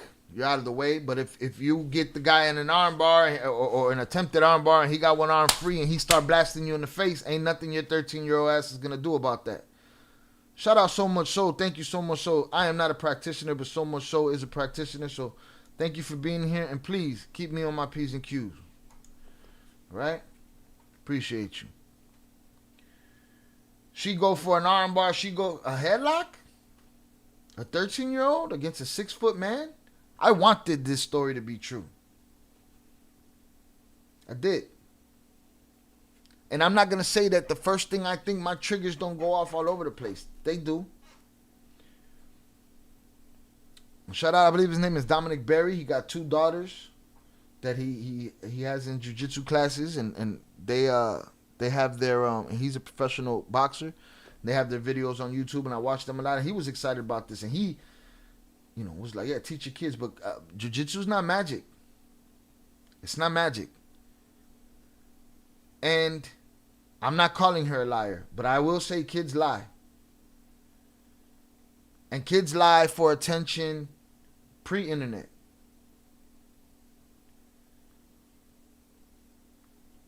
But shit sounds strange about this story.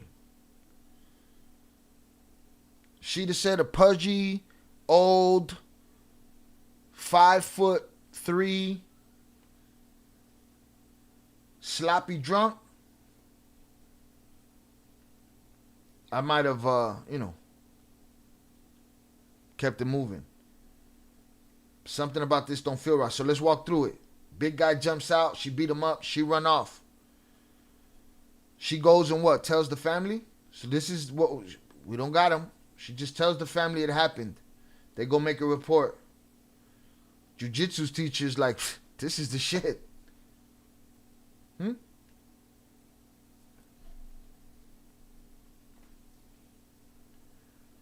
They make a report. Story goes out.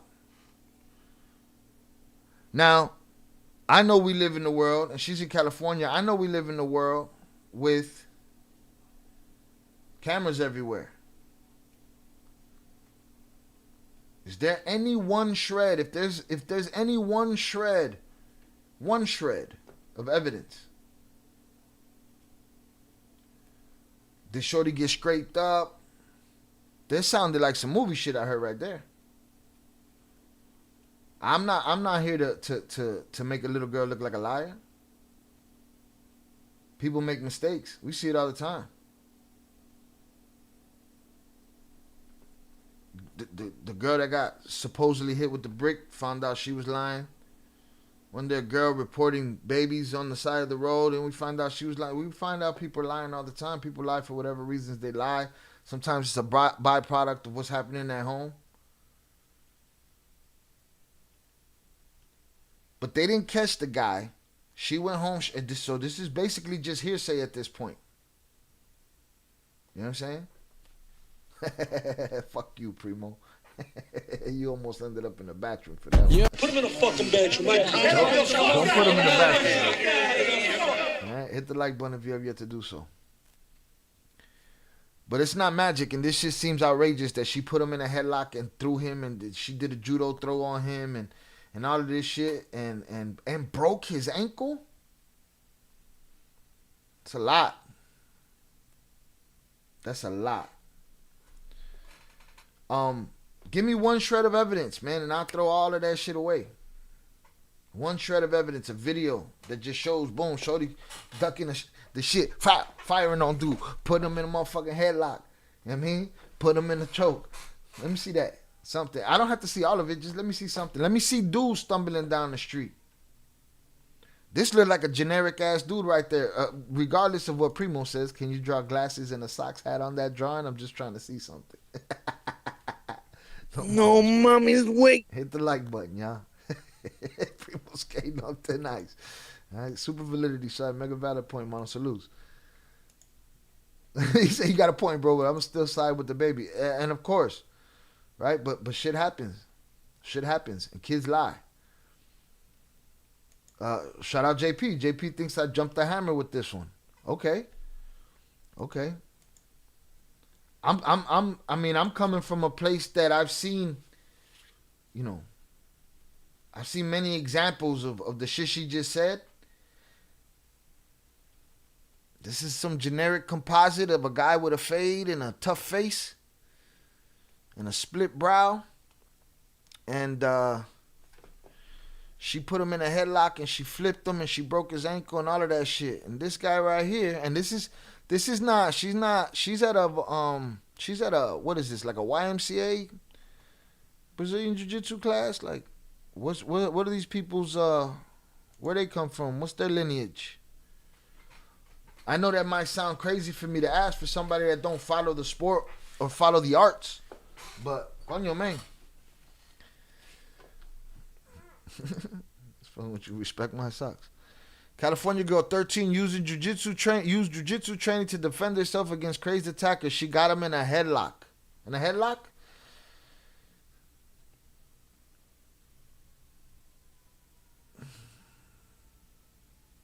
So much so. Headlock. You think a headlock isn't like, a headlock from a 13-year-old isn't like the easiest thing for a 6-footer with a muscular 6-footer to shuck off? What is she, Ben Askren? And he Robbie Lawler? Where you get that bulldog choke in so tight, and you got him there and he's stuck? I don't doubt that a 13-year-old girl with good jiu-jitsu against somebody that has no jiu-jitsu can finish him. I have no doubt. Depending on what he knows.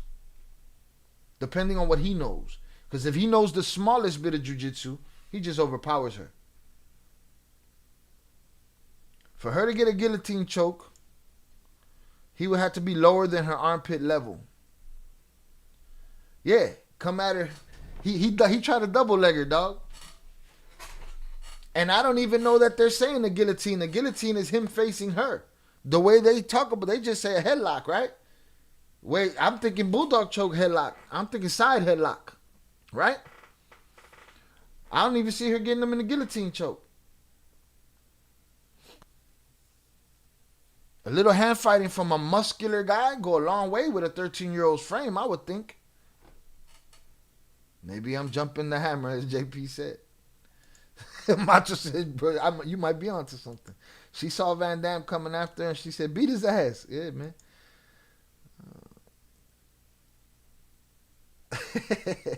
JP on your ass now. How big is this shorty? How tall is she? I've seen some big 12-year-olds. I have a big 12-year-old. Or she was 12 years old. She's 17, 16, something like that now. And she's almost my height. And she could fight. Right? And she could fight.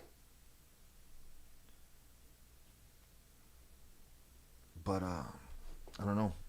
Shout out Velez. That's wild if this case is capped. Did you guys end up watching it? I had to call it night early, bro. My daughter's promotion and all that the next day. Yeah, we ended up watching it. If it's the same one, the Abdu guy. Guillotine. Salutes. Someone say, plus her academy is wearing karate style gi and not Brazilian jiu-jitsu. Bro, I just laid my first eyes on dude and said to myself, what is that? And is this the YMCA? Is this the local neighborhood? This ain't 10th Planet.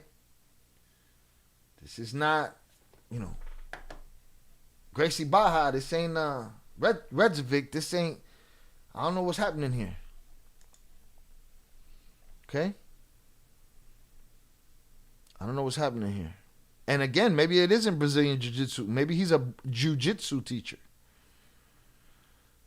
All I know is they sold this story as something that it's not. Yes, we watched it. Again, I wanted to come into this with this being the real deal, but this is not feeling right. This is feeling like a lot of bad decisions. Let's get it. Hit the like button if you have yet to do so. It's crazy. A 13-year-old girl courageously used her jiu-jitsu training to defend herself when she was attacked by a crazed man while walking home from school, according to a report. The quick-thinking teen skillfully took down her unwitting assailant after he emerged from between two cars and attempted to strike her in the face. A blow she successfully blocked, her sensei told ABC. Well, her sensei he'd want to say that shit. You know what I'm saying? He'd want to say that shit. She punched him. She got him in a headlock. Kneed him a couple of times. Muscular 6-foot man. Intoxicated. I could put all my nieces at the same time to throw knees at me and knock each one out at will. That's just me saying knees. Throw knees, or she got him in a guillotine, and then she start throwing knees up. Oh man, that's what happened. I don't know, man. I'm becoming more and more cynical about this shit. It's quite possible. It's quite possible, I guess. Why? But to describe him as a 6-foot muscular man that was intoxicated just feels like this is bullshit. And her coach is the one telling it. Shout out Macho. YMCA. Shout out Jacqueline. YMCA Jiu-Jitsu. So much so, man, you got to go get you a YMCA stripe or a belt or something, man, from these guys. Shit. Shout out So Much So. I agree with you, Shy. This story has plot holes. Man, bro. If it was coming from somewhere that we knew, because we've heard bullshit come from them before. How about what was the dude's name? Joe Torrio or whatever? There was a dude that used to lie and be all up in the jiu-jitsu world, and this guy was just a known liar and ended up unaliving somebody. Used jiu-jitsu to do it. Teachers are desperate to get their word out, especially if they're running out the YMCA Jiu-Jitsu. Yeah, there it is.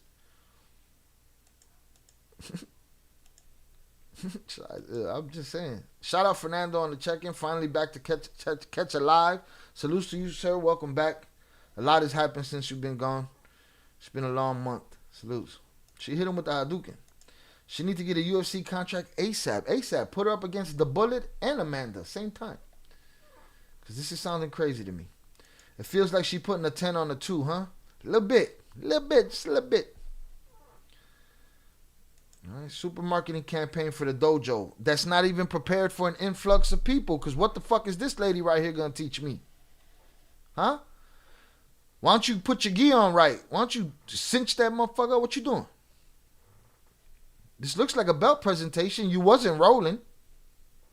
Look at her. Teach me how to bake some fucking muffins. Take the belt off. So much so, you better not let me find out this lady gave you your belt, bro. I'm gonna be mad. Okay? We did, Fernando. There's not much information. You don't want no problems. We touched on the Larry Hoover situation. There's not much information. We know his sentence was commuted. That's all we know. And we know it was confirmed by an anonymous government employee. That's pretty much it. Salutes Jacqueline on check-in. Also said, it's that judo. You don't know if it's real, a story, or some bullshit. You don't know if it's a real story or some bullshit. You don't know. All right. Primo, congratulations on your daughter's promotion. Salutes. Reminds me of Steven Seagal fucking people up by flipping them with his index finger. McDojo shit. None of that shit's real.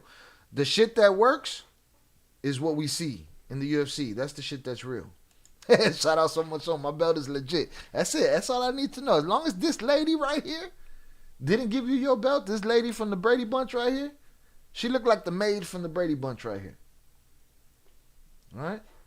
I don't even remember her name. But if she didn't give you your belt, you all good. Shout out so much so. Shout out Ricky Bobby on the check-in. Macho McFly, a little bit. In my Carlito Brigante voice. A little bit. Jacqueline, I hope you're having a great Whopper Wednesday. Salutes. Story got more holes than Swiss cheese. Hey, listen. I wanted this to be real. I'd like to have Dominique Berry on the show so we could talk about this because I'm dead. McDojo is crazy. There's a whole Instagram. Macho, look it up. About McDojos. You know? These fake ass McDojos. And those places are the evil, nasty places. Shout out Fernando. You don't want no problems. To me, it's BS done by Trump to try and get black people back on the side. Of course it is. He got somebody out of everywhere. He got somebody out of the political sector, somebody out of the business sector, somebody out of the reality TV sector, and somebody from the hood. All right? Alice. Shout out HG. Leave Alice alone. If Alice gave you your jiu-jitsu belt, you ain't punch nobody. You ain't headlock nobody. You ain't flip nobody over. You ain't do none of that shit. You ain't do none of that shit if Alice from the motherfucking Brady Bunch gave you your belt. I'm sorry. That lady got her black belt in the same place she gets her pasta sauce from. Her kitchen. That's where she gets it from. Man, I wanted this story to be real. Thank God I didn't tell my nieces this one yesterday. It would have been a good lesson in line. If you ever in your fucking life come running home, sending Theo off on some bullshit, and it didn't happen, we're going to have a problem. She punched him. She got him in a headlock. Kneed him a couple of times. Spun him around. Threw him on the ground. Sensei Michael Blackburn said of the harrowing May 6th incident in Carmel by the Sea. All right? Did all that shit. The quick-thinking teen skillfully took down her assailant after he emerged from between two parked cars and attempted to strike her in the face. She had stepped on his foot, and when she threw him on the ground, he broke his ankle. Okay. How far did he run around? So there's no video and none of this shit of some dude hobbling down the street? I need to see him hobbling down the street. The ankle's broken? How she know she broke the ankle? She a doctor too? Did Alice give her doctorate? Huh? Is she a MD? Does she know she broke the man? Sound like she went home and said, Mommy, this motherfucker tried to steal on me. I put him in a motherfucking headlock. I flipped this bitch ass over. I kneed him, stepped on his foot, and broke his fucking ankle. It's just what it feels like to me. I didn't want it to feel this way. But this is what this channel is, right? We deal with the real. Okay? We deal with the real. All right? Alice gave her a PhD for her to diagnose dude's ankle. Okay, so now broken ankle. You can't fix a broken ankle at the crib, can you? Can you fix a broken ankle at the crib? Or you got to take your ass to a hospital, don't you? So what hospital did he hobble off to? Huh? Eh? This is sounding like bullshit. My bullshit alarm just going off. I need to get an alarm on this board. Right now it's just sounding like this. No.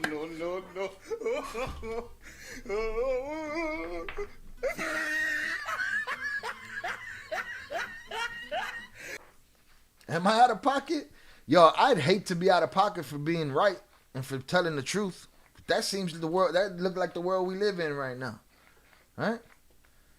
This the story that stole the show today. Everybody was here earlier. Now it's just us. I like it when it's just us. Huh?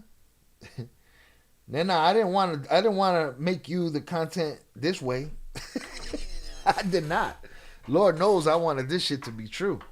And the story still is true. That every young lady, they should teach Brazilian Jiu-Jitsu in school. Period. They spend all this money on other bullshit and they defund all these schools. They should spend money on that. Hit the like button. Let's get it. Salutes. All right, let me make sure this is good and refresh this. Salutes. Oh, and I never pinned let me pin the TTS to the top. All right, if you want to butt in and if you want to get to the top of the line as far as your comment, make sure you drop a TTS using this link right here or a super chat. Boom. Put that up there. I did not want this story to be bullshit. All right? She did all of that. Stepped on his foot and then threw him on the ground and broke his ankle. Let's see. Quickly, let me pin that. One of you, I don't know if you wrenches can pin things. We gotta test that out. Let me see this right here. Pin this back. Let's get it. Shout out HG. HG, you heard all of that action, boy? That was a Steven Seagal movie, boy. Ricky Bobby salutes my dude Perris, you and the family. Hope you're having a great Whopper Wednesday. Velez says she be handing out belts when you bake some cookies from scratch. Man, and if you learn how to, break an ankle. Shout out Ricky Bobby. Hope your week is going on. Zaya been live. I've been busy. No, I saw something today that said, where's Zaya? So I don't know. Somebody let me know where Zaya's at. Let me know he's good. Shout out Macho McFly. Salute on that observation with Trump. Salutes to you, Macho. Appreciate you.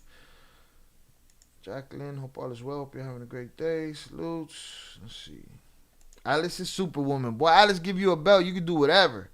And then once you get right here, the fucking Steve McQueen over here got the coolest name, Michael Blackburn. He sounds like 80s American Ninja. I'm going to have to see some camera footage to believe this now. So am I something. Show me a dude with a broken ankle in a hospital. Mommy, I ruptured his tibia. That's what it sounds like to me. Candid camera footage. Something. There got to be something. Charles Zorada, Jacqueline, thank you. It's been a great day. Hopefully your day is just as great. Salutes. Due to the 13-year-old flipping her assailant, his size 13 British Knight shoe flew off his foot and hit the camera that would have caught the incident. Damn it. Shit happens. Shout out Ricky Bobby. I raced motocross my whole life. I shattered my ankle with a foot peg. Whew, that sounds like it hurt like a bitch, boy. Talk about pain. There's no walking. You can't put weight on it at all. Straight to the floor. Then he should have been laying right where she left him. No? Does nobody ask these questions before they write these stories? Am I crazy? This shit is making me look crazy. Because, listen, my sisters done posted this shit. The homies, all my fight friends, everybody. My nephews are fighters. I'm sure they posted this shit. This ain't feeling right. Let's see. The youngster then ran home as her battered attacker, who remains at large, lay on the ground. She broke his ankle. According to Ricky Bobby, she not getting up. Blackburn, who has taught the teen the Brazilian martial art for the past 3 years, said he was devastated his student was ambushed, but relieved she had the tools to protect herself. Sensei Michael Blackburn has been teaching the young warrior jiu-jitsu for the past 3 years. I told her we were proud of her and she did exactly what she was supposed to do, Blackburn told the outlet. You have to fight in class like you're going to protect yourself on the street. Local police still have no leads. No leads. But believe the roughed up brute may have been under the influence or struggling with personal issues when he aggressively charged at the gutsy warrior. Where was that kid coming from? By herself. Where were you going? You was going home? Where was you headed? What happened? Authorities, who commended the resilient teen for her bravery, have since released a sketch of the suspect and are seeking the public's help as the investigation continues.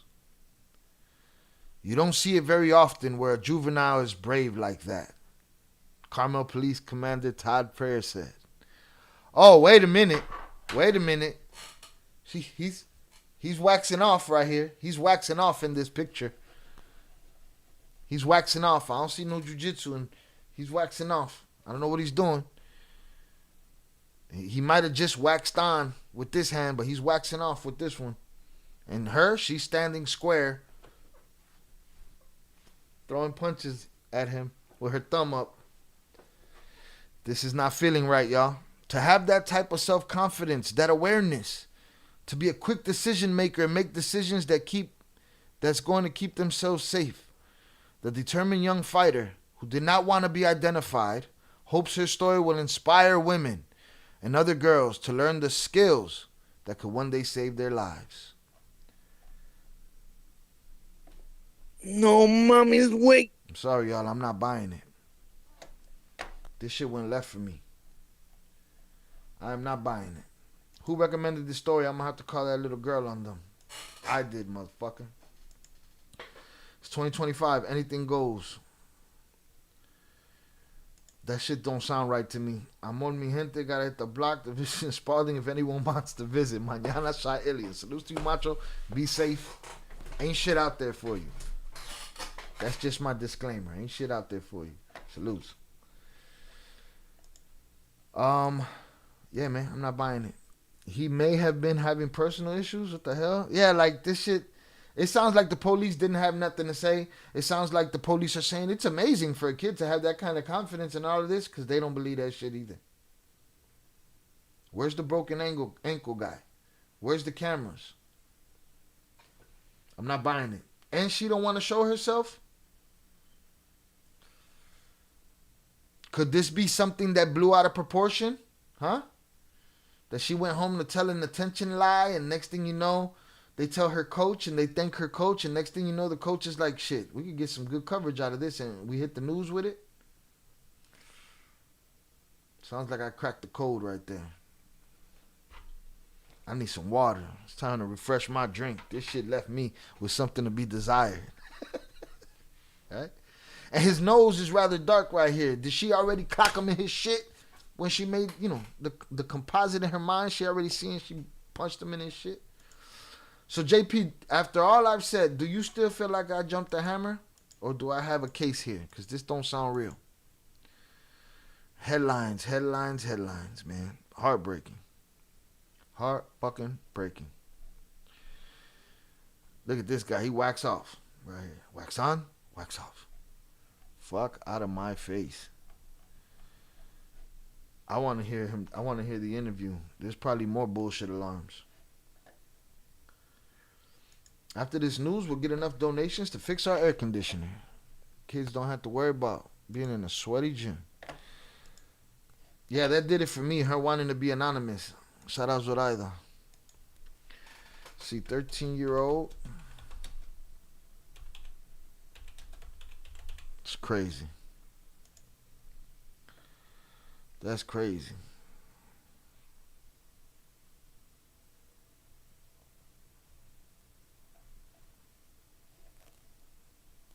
I'm trying to find a video because evidently ABC has a video of him speaking. Here we go.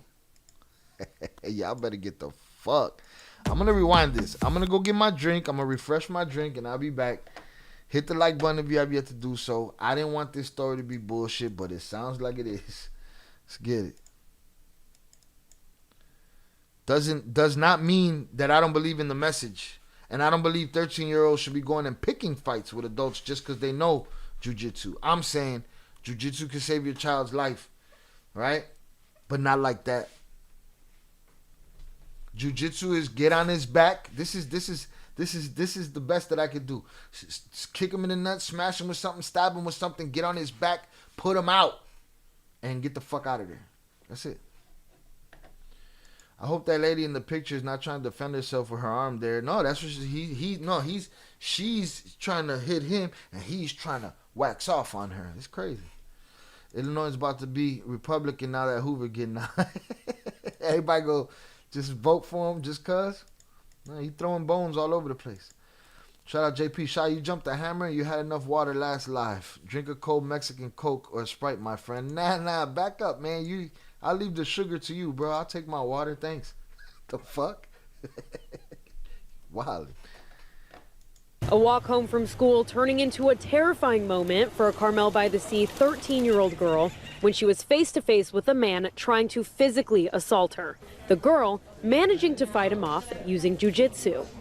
Halfway home, a gentleman was standing in between two cars and he stepped out to punch her in the face. For 3 years, she has been attending jiu-jitsu classes with Sensei Michael Blackburn at the Carmel Youth Center. Taking what she learned in class into real life to escape her attacker. She punched him, she wrapped it, got him in a headlock, kneed him a couple of times, spun him around, threw him on the ground, and she had stepped on his foot doing all this, and when she threw him to the ground, she broke his ankle. She was able to run home and is safe. However, with her attacker still on the loose, her family and police have asked to keep her identity anonymous. We're doing everything we can to figure out who this person is that's responsible for what happened.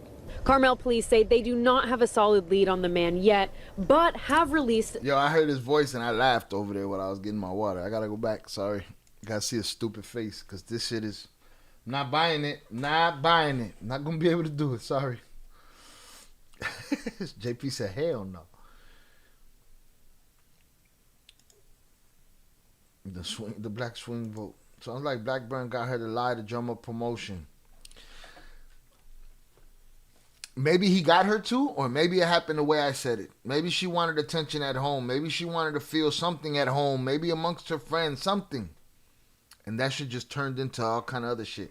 And of course, you're going to have an opportunist, like a McDojo boss, a McDojo...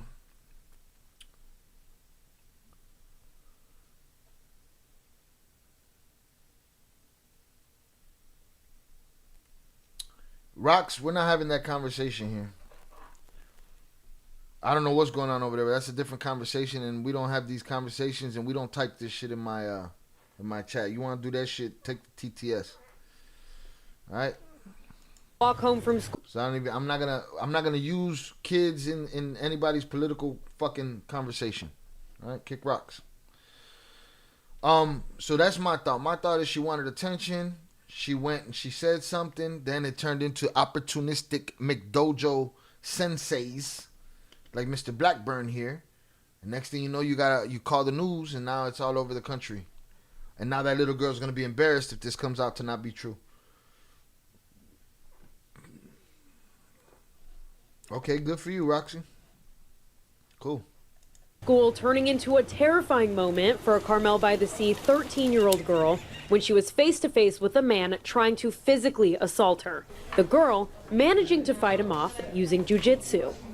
Halfway home, a gentleman was standing in between two cars and he stepped out to punch her in the face. For 3 years, she has been attending jiu-jitsu classes with Sensei Michael Blackburn at the Carmel Youth Center.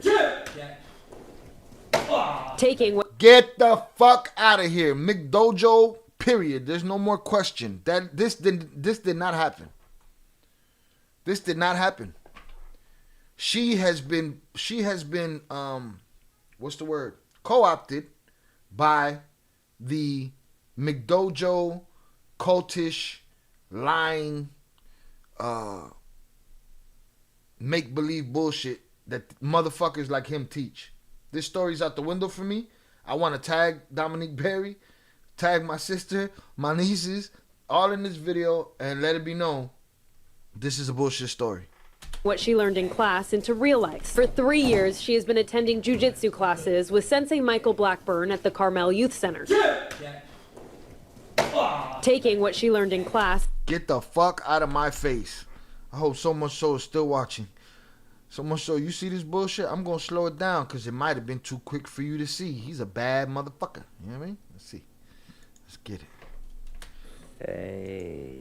She's been with Sensei Michael. Shut up, bitch.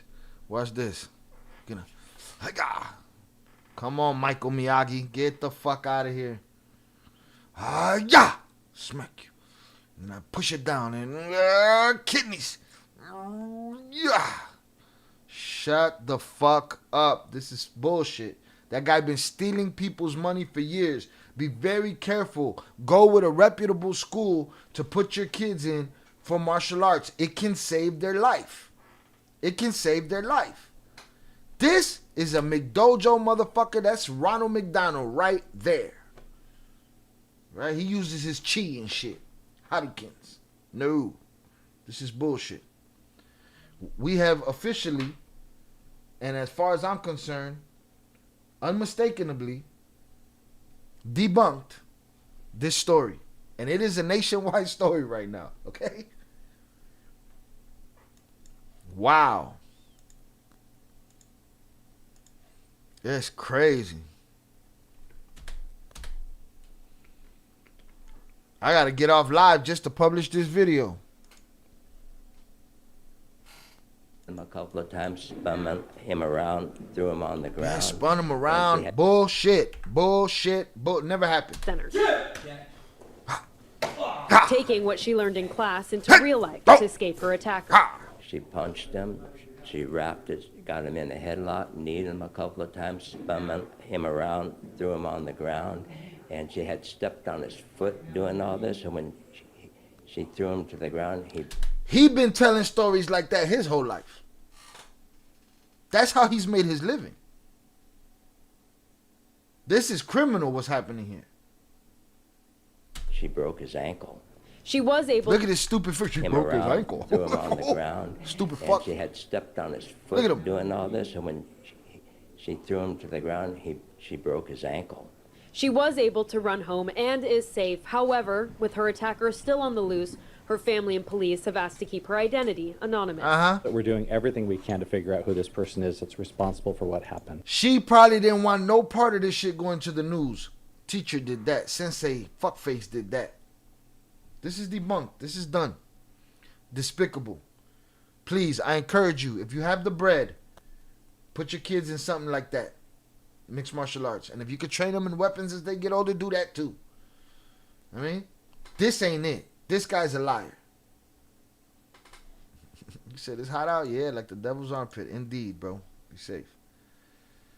Yep, sometimes it's the best to stay at the crib. Facts. Now I know why they're all remaking Karate Kid movies. This guy resurrected the game. This is some bullshit, dog. We cracked the code. I'm surprised nobody's done this yet. Nobody's seen this yet or exposed or exploited this shit yet. You know what I mean? Carmel police say they do not have a solid lead on the man yet, but have... Yeah, salute, Macho. Appreciate you. ...released this sketch of what they believe he looks like. The person was acting unusual, like potentially under the influence of something or dealing with some other personal issues. For Sensei Blackburn, it is heartbreaking to know his student was put in this situation, but he is grateful she knew how to defend herself. I told her we were proud of her, and she did exactly what she was supposed to do. Honestly, I think these McDojos should be illegal, man. They should be illegal. They're giving a false sense of security to children, bro. You know what I'm saying? was put in this situation, but he is grateful she knew how to defend herself. I told her we were proud of her, and she did exactly what she was supposed to do. You have to fight in class like you're going to protect yourself on the street. Oh, no, Alice is... Wait, but no, she got a black belt. She's a trainer. Like But he's in a white with a red sash. She got a black belt. Miss me with this shit. This is all horse shit, bro. This should be illegal. When you right, you right. Salutes. Nah, Oso ain't a big belt type of motherfucker, man. Fuck it, yeah, he had a big WWE championship belt. This is horse shit. The 13-year-old girl hoping her story serves as a reminder to other young women that knowing self-defense can save your life. That little girl knows that this shit got out of control. Debunked. Done deal. It's a wrap. Wow. That is rather unfortunate and disgusting. I don't really blame her.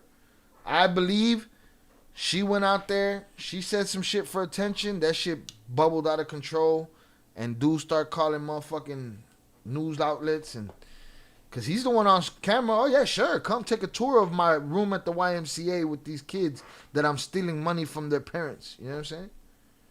Fuck out of here.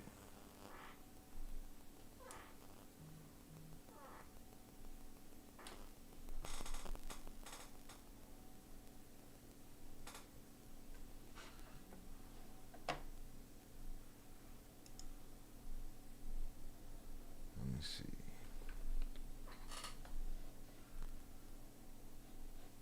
Give me 1 second, y'all. That is some bullshit right there. That is some bullshit right there.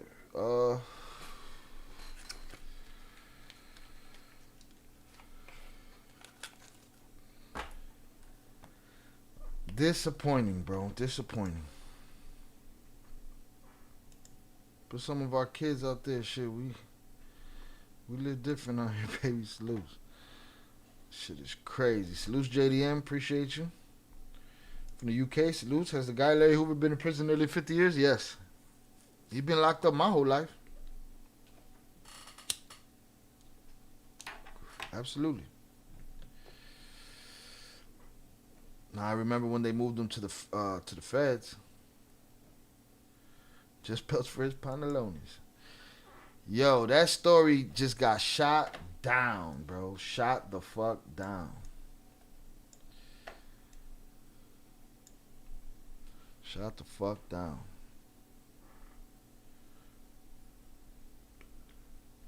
Let me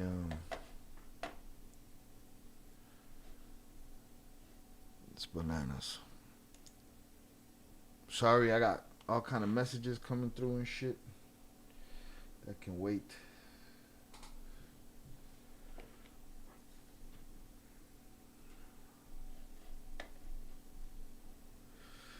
Hit that like for a brother. Salutes.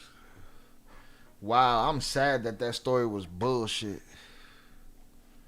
Crazy. All right. Let's move on to this BJ Penn story, because then I'm going to get offline, cut this story about the girl, and drop that on Head Kicks. And cut this BJ story and drop that on Head Kicks, because those stories got to get out today.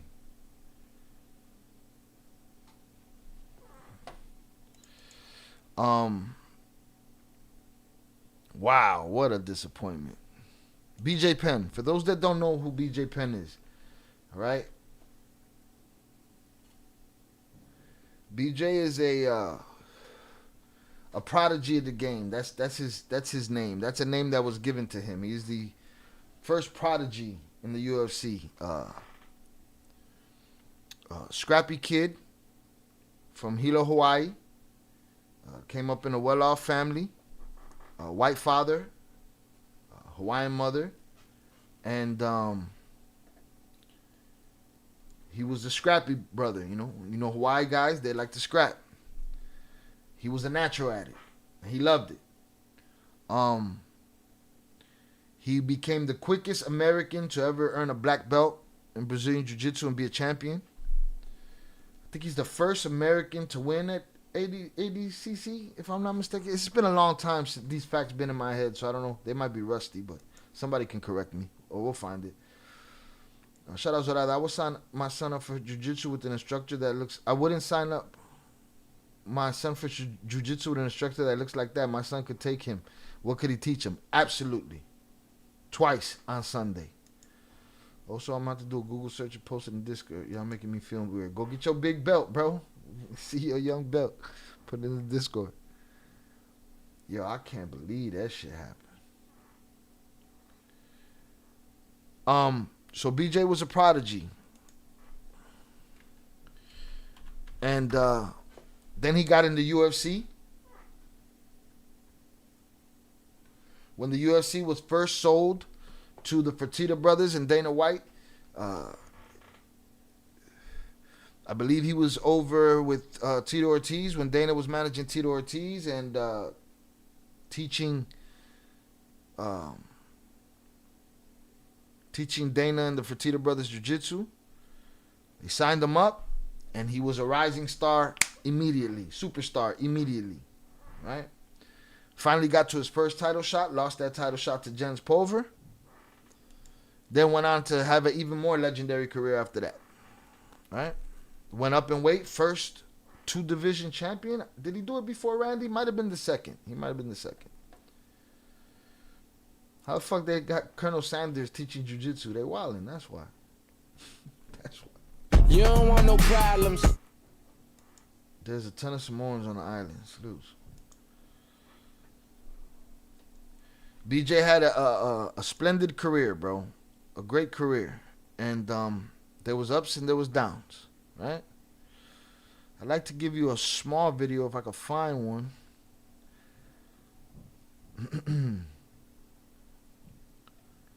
Just to give you the good parts of BJ before we see what's happened to him.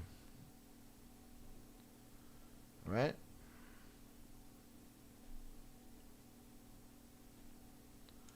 We'll just go with a couple of minutes of this video right here from MMA On Point.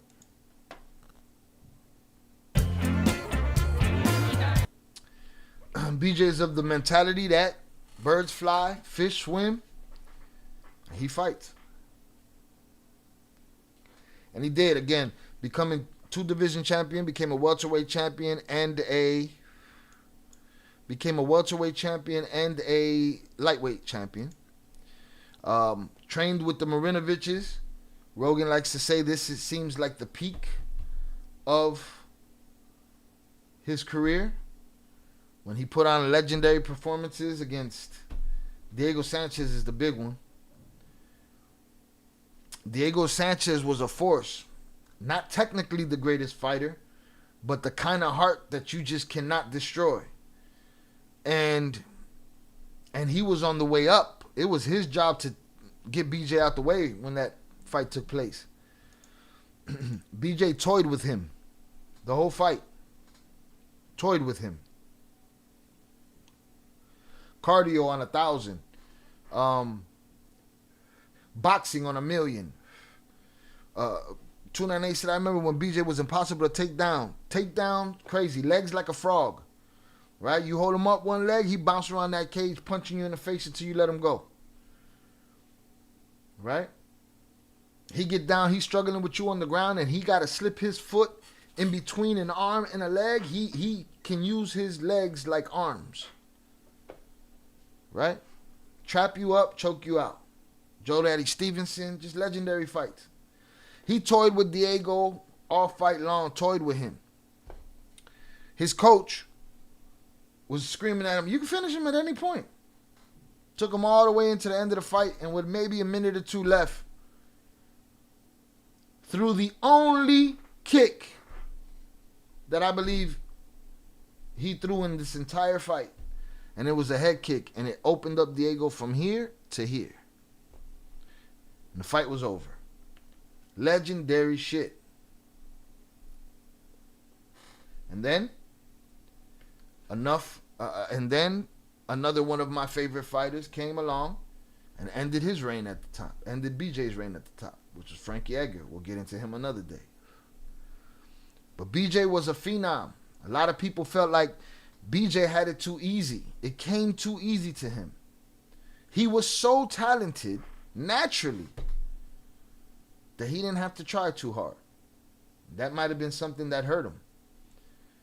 He had many disputes with the UFC early, known to be a businessman that's willing to take his ball and go home and go start his own promotion like he did in Rumble in the Rock. He was the king of the 155-pound division. And he fought Lyoto Machida at heavyweight on Rumble at the Rock. And Lyoto Machida was a light, after he came down in weight, was a light heavyweight champion in the UFC. With a karate style that people could not decipher for years. Little ass BJ bulked up and went and scrapped with him at Rumble on the Rock, his own promotion. Went the distance. Took a beating. Big heart. Big cojones. Gonna take the L. Time went on in his career. Back in the UFC. A win here. A line of losses there. People respected him. Didn't want to put a beating on him. Nick Diaz was put in that position. And put the amount of punches on his head that he should have never took. Frustrating situation. Let's see if I can play a little of this.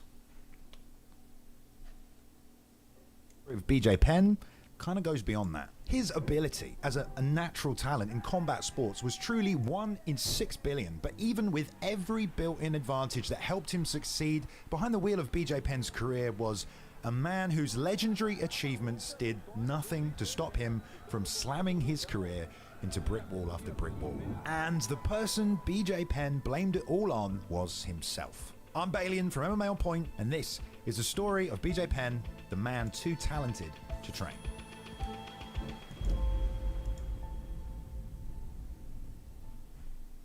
Chapter 1. The Prodigy Emerges. Hawaii has got to be one of the most beautiful places on planet Earth, but if Jurassic Park taught me one thing, it's just because somewhere looks like paradise doesn't mean you won't have to fight for your life. BJ's early years in Hawaii ended up being filled with conflict, and it became the kind of thing he started to look for. BJ was one of 4 sons, the youngest. It's important in the story that we're about to get to know these people. JD the father, JD Penn, J Penn, JD Penn, BJ Penn, and Regan Penn. These are BJ's brothers and their dad.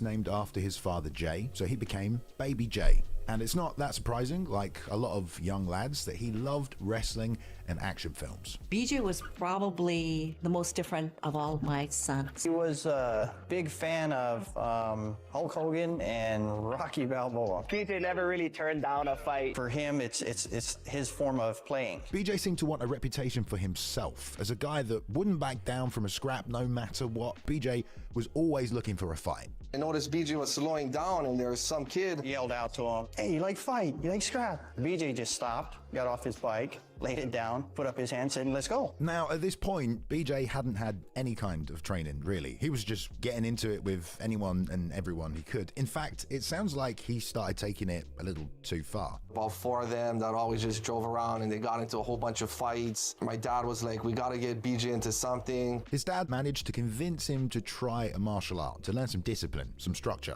But Penn wasn't really that interested. My dad was a judo black belt. He kind of pushed me towards jiu-jitsu. You're not gonna hang out here and just be down at the beach every day doing nothing. Just so happened a Taekwondo instructor by the name of Tom Callis moved to the Big Island. He was kind of done teaching Taekwondo and he just wanted to have some people to wrestle around with, to do jiu-jitsu with. But the day he tried Brazilian jiu-jitsu for the first time would truly become a historic moment, not just for himself, but for the whole of combat sports. So I went down, and yeah, me and Tom rolled around, and he choked me out, and he arm locked me. And then right there, my mind started going. So I was like, man, with this, I could beat up everybody in Hilo. I'll rule Hilo. Penn was already obsessed, and it turned out Tom, the former Taekwondo guy, already had learned and trained BJJ in California with this guy called Half Gracie, and he wanted to bring BJ along. So Penn got on a flight and headed out to the mainland. I remember first going into Half's gym. I thought I could tap Half out, you know, I thought I could beat everybody. Half Gracie ends up telling Tom, the guy who brought me up there, that hey, this kid, he could be really good. He could be very, very good. That fool was scratching his ear with his foot and shit. Look at him. What the fuck? He's just a natural, all right? And we're not going to play this whole thing. I just want to give you some insight into who he is for those that don't know. I'm the guy who brought me up there, that hey, this kid, he could be really good. He could be very, very good. As BJ tells it, his... You don't want no problems. Shout out Vernon Himes on the check-in. Appreciate you, sir. Hit that like button, y'all. Salutes. I need to see the Tory Lanez video. Yes, I do. I'll drop it in the Discord when I find it. Dad said, if you're not doing anything by the summer, if you're not at school, then I'm sending you back to California. A few months went by, and that's what he did. It was a decision, though, that would change the whole trajectory of BJ Penn's life. I wasn't even that into jiu-jitsu. I didn't even love it, really. But I remember telling her, I said, I think I found my calling. I think I found what I'm supposed to do in life. His dad got him a studio near Half's gym, and BJ rode his bike there every day. But he didn't have any friends. He didn't like the weather. All he would do was watch TV when he wasn't training jiu-jitsu. It took him 6 months, though, to get to blue belt, and eventually another 18 months to get to purple. And then he wanted to know what the next level was, and everyone told him he had to go to Brazil.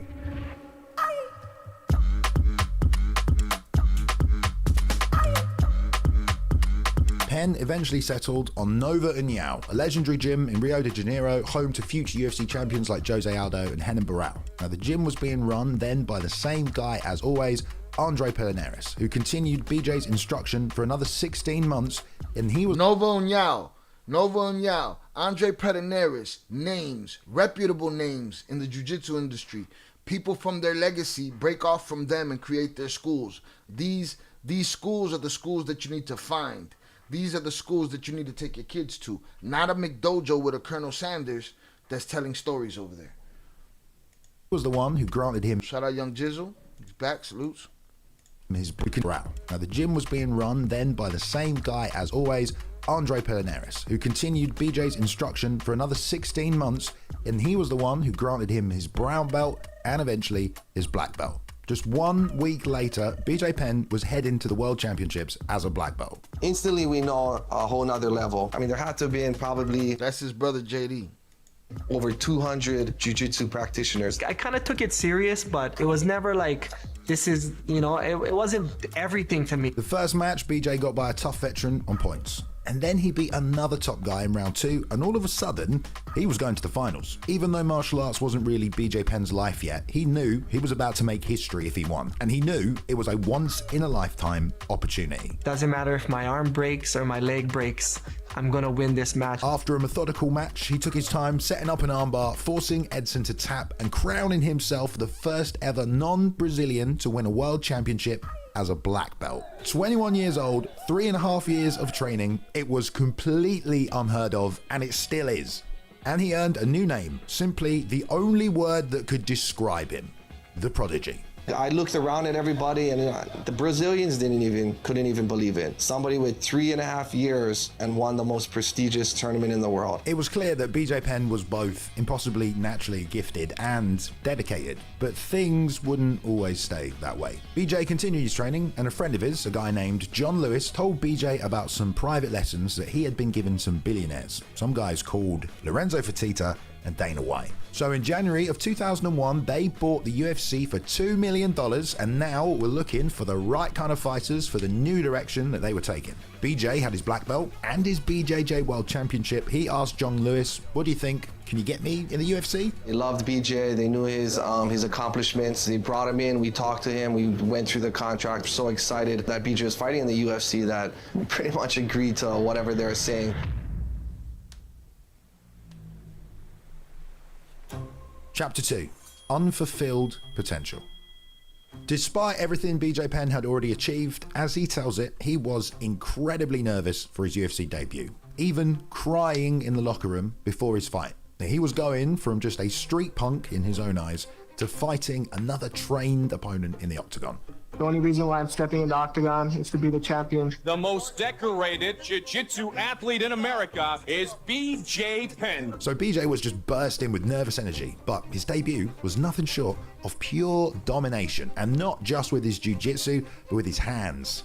BJ crushed Joey Gilbert and immediately declared himself one of the best lightweights on the planet. BJ Penn, impressive, closing out round number 1 in style. 1 month later, BJ was back at the next UFC show facing off against the 12-1 Dean Thomas. In 2001, he was an absolute lightweight force to be reckoned with. And he'd already beaten the champion Pulver outside of the UFC. BJ was once again, just like at the World BJJ Championships, walking into a fight against a guy with years and years more experience. Penn showed off flashes of his incredible flexibility and guard, and when it hit the feet, BJ just showed clinical striking.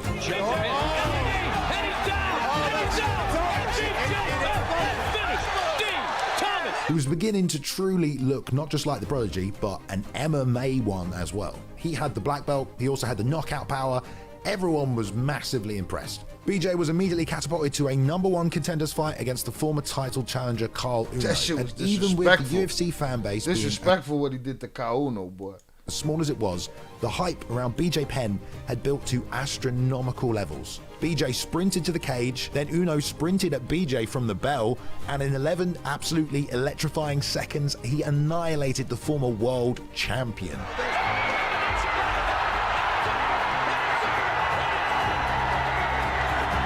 That's how he left him. And he ran out the cage. He ran in.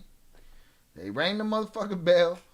Kyle Uno came running, flying across the cage. BJ shook him, turned around, beep, beep, beep, beep, beep, beep, beep. Done deal. It was a wrap. 11 seconds. And then he ran out the cage. No interview. Fuck out of here. He got in trouble. Then he ran out of the building like he was going all the way to the top. He was going to fight for a world title. With this title shot, if he was to win the title, he'd become the youngest champion in UFC history at 23 years and 1 month old. Now, not even John Jones, who'd later become and still is the youngest champion ever, who holds that record. He was 23 years and 8 months. And in January 2002, he was booked to fight Jens Pulver for the UFC Lightweight Championship. A victory here would still stand the test of time as one of the greatest accomplishments ever in mixed martial arts. What you might not know about BJ Penn's career, though, is that it almost didn't exist. I'm gonna win this lightweight title, and I'm gonna retire, and I'm gonna walk away from the sport. This is it, I'm done. Proved I was the best in the world of jiu-jitsu.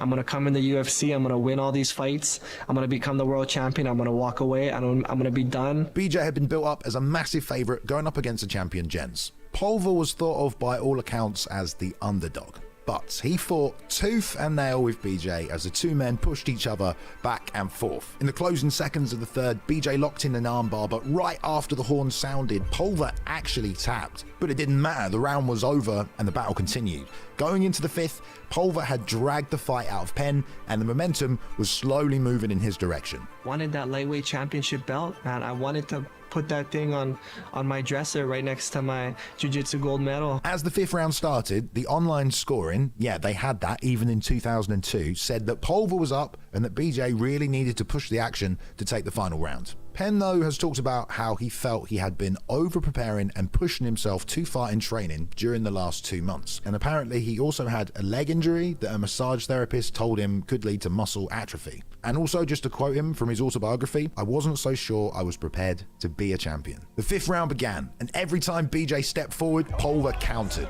BJ just didn't know what to do and was completely gassed. And then it was all over. So it went to the scorecards, and Jens had took the win from BJ, and at the same time, single-handedly changed the MMA timeline. I look back on that loss to Jens Pulver. Mixed martial arts wasn't done with me. If I would have won that fight, we wouldn't be sitting here right now doing this interview. If I would have beat Jens Pulver that night, I would have walked away, and I would be where you guys are right now, just watching, smiling, and... Unfortunately, I kind of wish he would have done that. Because the amazing career that he had after this is probably why he's the way he is right now. So it's kind of crazy to hear him say, you know, I'd have walked away from the sport. it probably would have been the best decision. He'd be sitting on his porch in Hilo, Hawaii, telling the old fight stories he wanted to tell. In the state that he's in, I can't see that happening anymore for some reason. Having fun. I mean, BJ would go on later to say that he thinks he was trying to avenge his loss to Jens Pulver for the rest of his career. After this loss, he started to question whether he had been truly prepared to become a world champion, and he returned to Hawaii. But that meant Penn started to hang out with his old friends and ended up drinking pretty much every night, partying, doing everything he was doing before he left in the first place. But he still had one fight left. All right, that's good. That's good enough right there. You get an idea who BJ Penn is. He had an amazing career after that. He held titles after that. He became a double champion after that. And then he had the decline of his career after that and took beatings. And then he was retired by the UFC because they weren't going to give him no more fights. And then you start hearing of him getting locked up for fighting here and fighting there and bars and shit like that. And then things took a different turn. And they look crazy. Now, I remember how important his family is to him, or was to him. I remember how important his mother and his brothers were to him. And he is a different person today, right? Shout out Velez, dude was a natural. Yeah, he says that, but I don't believe it one bit for real. Here's why I believe BJ at that time. Same as him running in the ring and running out. UFC wasn't big money back then. And BJ was paid. BJ didn't have to be a fighter. It all came natural. But he didn't need that shit. Shout out also, CTE is real. He could have done it. People didn't believe it when George St. Pierre said it. He did it. He came back years later for one fight. What'd he do? Snatched himself a belt and a check and went home. Shout out Shannon. I agree. CTE is real. So now let's go to a video from a little while back so we can get caught up to where this has been, because it's been happening for a while now. And we covered it on here before. Let's see.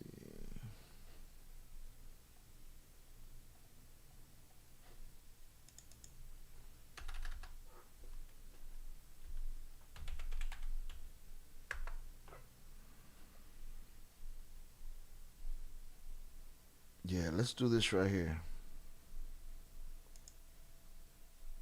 What's up, Paul? Huh? So BJ in his retirement ended up running for office in Hawaii. I don't remember what it was for, whatever. He lost it. He got into conspiracy theory thinking and just inundating himself with these theories and shit. And along with the CTE and whatever, he started saying that the government ruined his run for office. And 298, but you're arguing a different thing now. Now you're saying GSP was never a fighter, though. Two totally different people. No, I'm talking about a guy. You say you didn't believe him. I thought you were saying that a guy on top that leaves. Guys on top, very rare that they leave before they're pushed out. Fighters, it's very rare that fighters leave before they're pushed out. It's hard for them. GSP did that shit. Same as some boxers, just don't know when to hang up the gloves. Yeah, that's what I thought you were talking about. Now you're saying he's not a fighter. That's a whole different argument. I'd argue he was a champion and a fighter. So. Was it our cup of tea? Was it boring sometimes? Was it takedowns? Nah, you go back and look at his career. He did some shit. But anyways, BJ started to say that these people ruined his campaign and that these people were co-opting his family and that they unalived his mom and that they unalived his brother and that they put in imposters. And he began walking around in the daytime as his mother's cooking, videotaping her and showing us, him saying, this is not my mother, this is so-and-so and so-and-so. F the Abelay family. Paul Abelay, Carlos Rivera. So he's saying one person is somebody else. It just doesn't make sense. It's all crazy. With the help of the government, unalive my mom and brother. Like and share. They are trying to steal everything from my family. You what? You can only do this because you get the government behind you. You like get crazy. You. Alright, so BJ Penn just posted one of the most confusing and honestly deeply depressing things that I've seen an MMA fighter post in a long while. Yeah, not gonna be any jokes in this one, guys. I really don't even know how to structure a video like this, so I guess let's just watch the rest of what he posted and I'll break it down after. This lady right here, look at her ass and legs. She's acting like my 79-year-old mother. But she's not my 79-year-old mother. And he said, look at her ass and legs. She's trying to pose like she's my 79-year-old mother, but she's not my 79-year-old mother. First of all, BJ, give your mama some props for having ass and legs at her age. Salutes to her, all right? Be mad at. Posted and I'll break it down after. This lady right here, look at her ass and legs. She's acting like my 79-year-old mother. But she's not my 79-year-old mother. And it's interesting when you Google Lorraine Abele, our house pops up. Because this lady acts like Lorraine Inouye. So you Google Lorraine Abele, and this house pops up, and then you look and then my mom's name starts popping up. She's trying to steal everything, and this is not my mother. And I'm putting this up because she's saying that she's going to get an attorney and try to do something. She's trying to throw me out, and if I attack her, she'll try to do something, TRO or something else, but she's...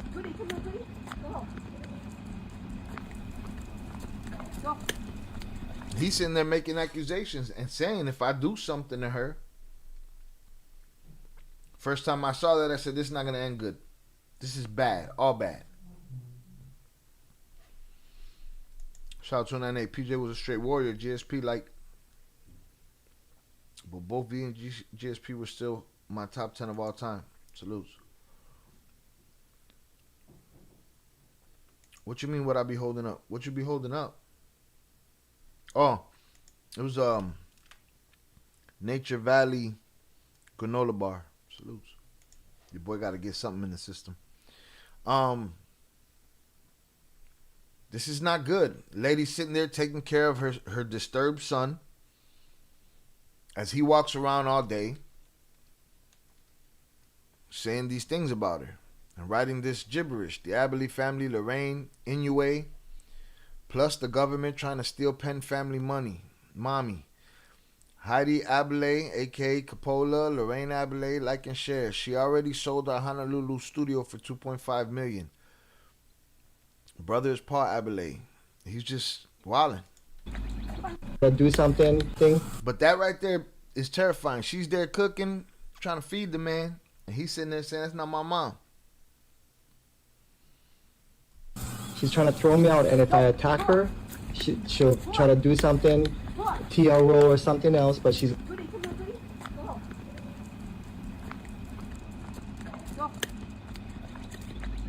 Come on.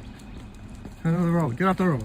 Dude, I genuinely don't even know where to begin with this. Very, very rarely do I find myself as confused as I am right now. So clearly Penn seems to think that this woman that you see here is not his mom, even though she's cooking in his family home. And I just want to point out that when you look at BJ's mom on the internet, whose name is Lorraine Shin, then you'll very easily find videos of her talking to the camera, and it's pretty obvious that this woman in the kitchen is in fact his mom. Like, there's this video of her from 2022 where she speaks in support of his campaign for governor, and even though you can tell that she's aged a bit since then, it's definitely the same person. My name is Lorraine Shin, and I'm BJ Penn's mom. She's acting like my 79-year-old mother, but she's not my 79-year-old mother. And then things get even weirder when in the next part of the video, he starts talking about if you Google the name Lorraine Abele of Hilo, Hawaii, then you'll start to see results for the house that he lives in. When you Google Lorraine Abele, our house pops up. And yes, when I input the same search terms into Google, I do get one single result for the Penn family home, but that's because 1, his real mom's name is Lorraine, 2, the Penn family is famous in Hilo, Hawaii, and 3, their family home is apparently a historically significant building in the area. So it's really not all that weird or suspicious that when you Google Lorraine Abele, Hilo, Hawaii, you'll end up getting search results for a famous house of a famous person named Lorraine who lives in Hilo. Then he puts some text on the screen where he accuses the Abele family, Lorraine Inouye, as well as the government of trying to steal his family's money. Now, if you're anything like me, you might be asking, who the fuck are the Abeles? And I really, really wish that I could give you some sort of answer to that, but I cannot. He called out Paul Abele in the first clip that I showed you, and throughout the rest of the video, he accuses Lorraine Abele of stealing his mom's identity and the...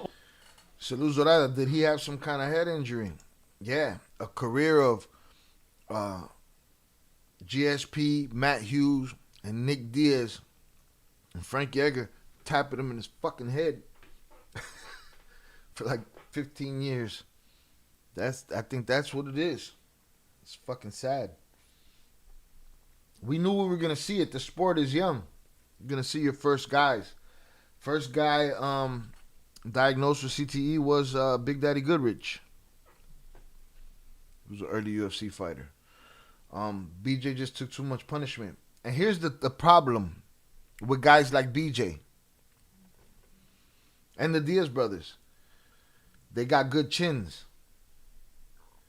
So, believe it or not, the fighters that get knocked out, they're probably getting concussed less than the fighters that have good chins, if that makes sense. Because you just keep taking shots. The fighter that gets knocked out, his chin couldn't take it, put him out. No more punishment. The guy that could take it, instead of getting knocked out in the first round, he's getting beat slowly and pummeled in the fifth. You know? Sad.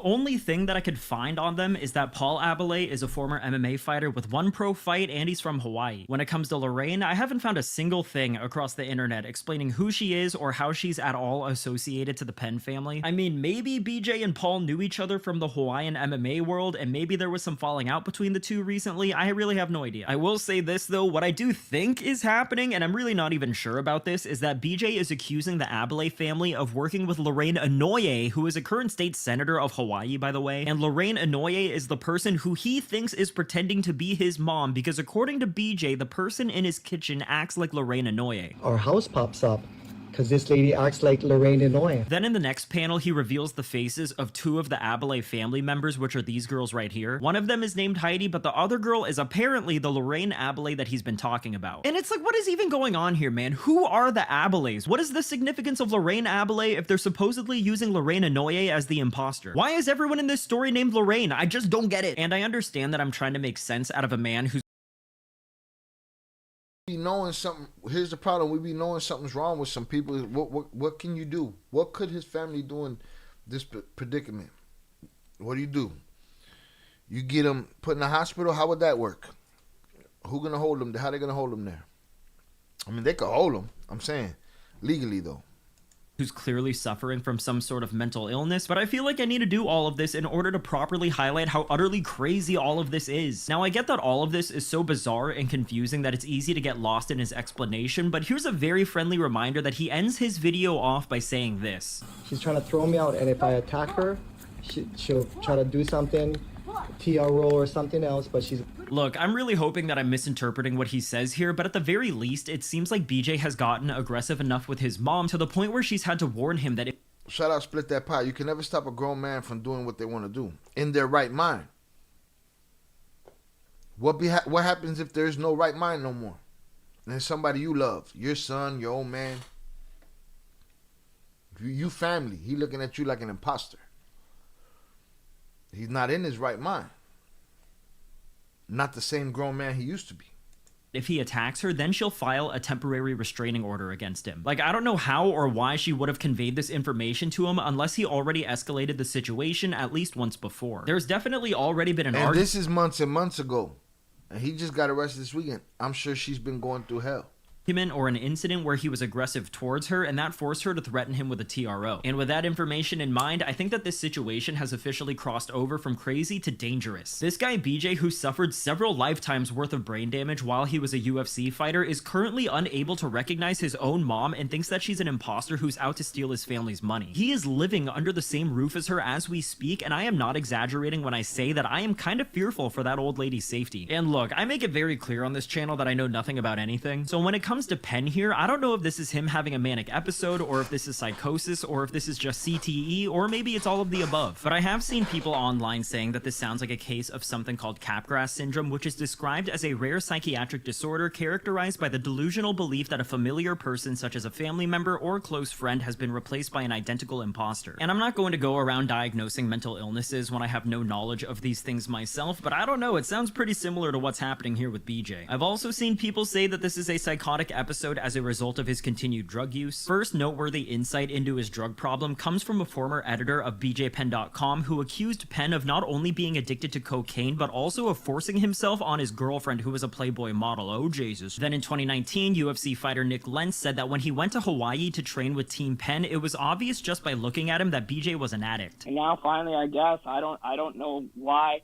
all of a sudden he's decided maybe he came down off some coke binge or something, and he decided now's the time that we're going to actually accept it. So you're not a legend. You're a dirtbag. You're a drug addict. You don't take care of your family. You don't take care of your fans. You do nothing good for nobody, and you need to get your shit together. Like, not to go into too much history, but the way I grew up and the place that, like, where I've been in life, I can spot a drug addict.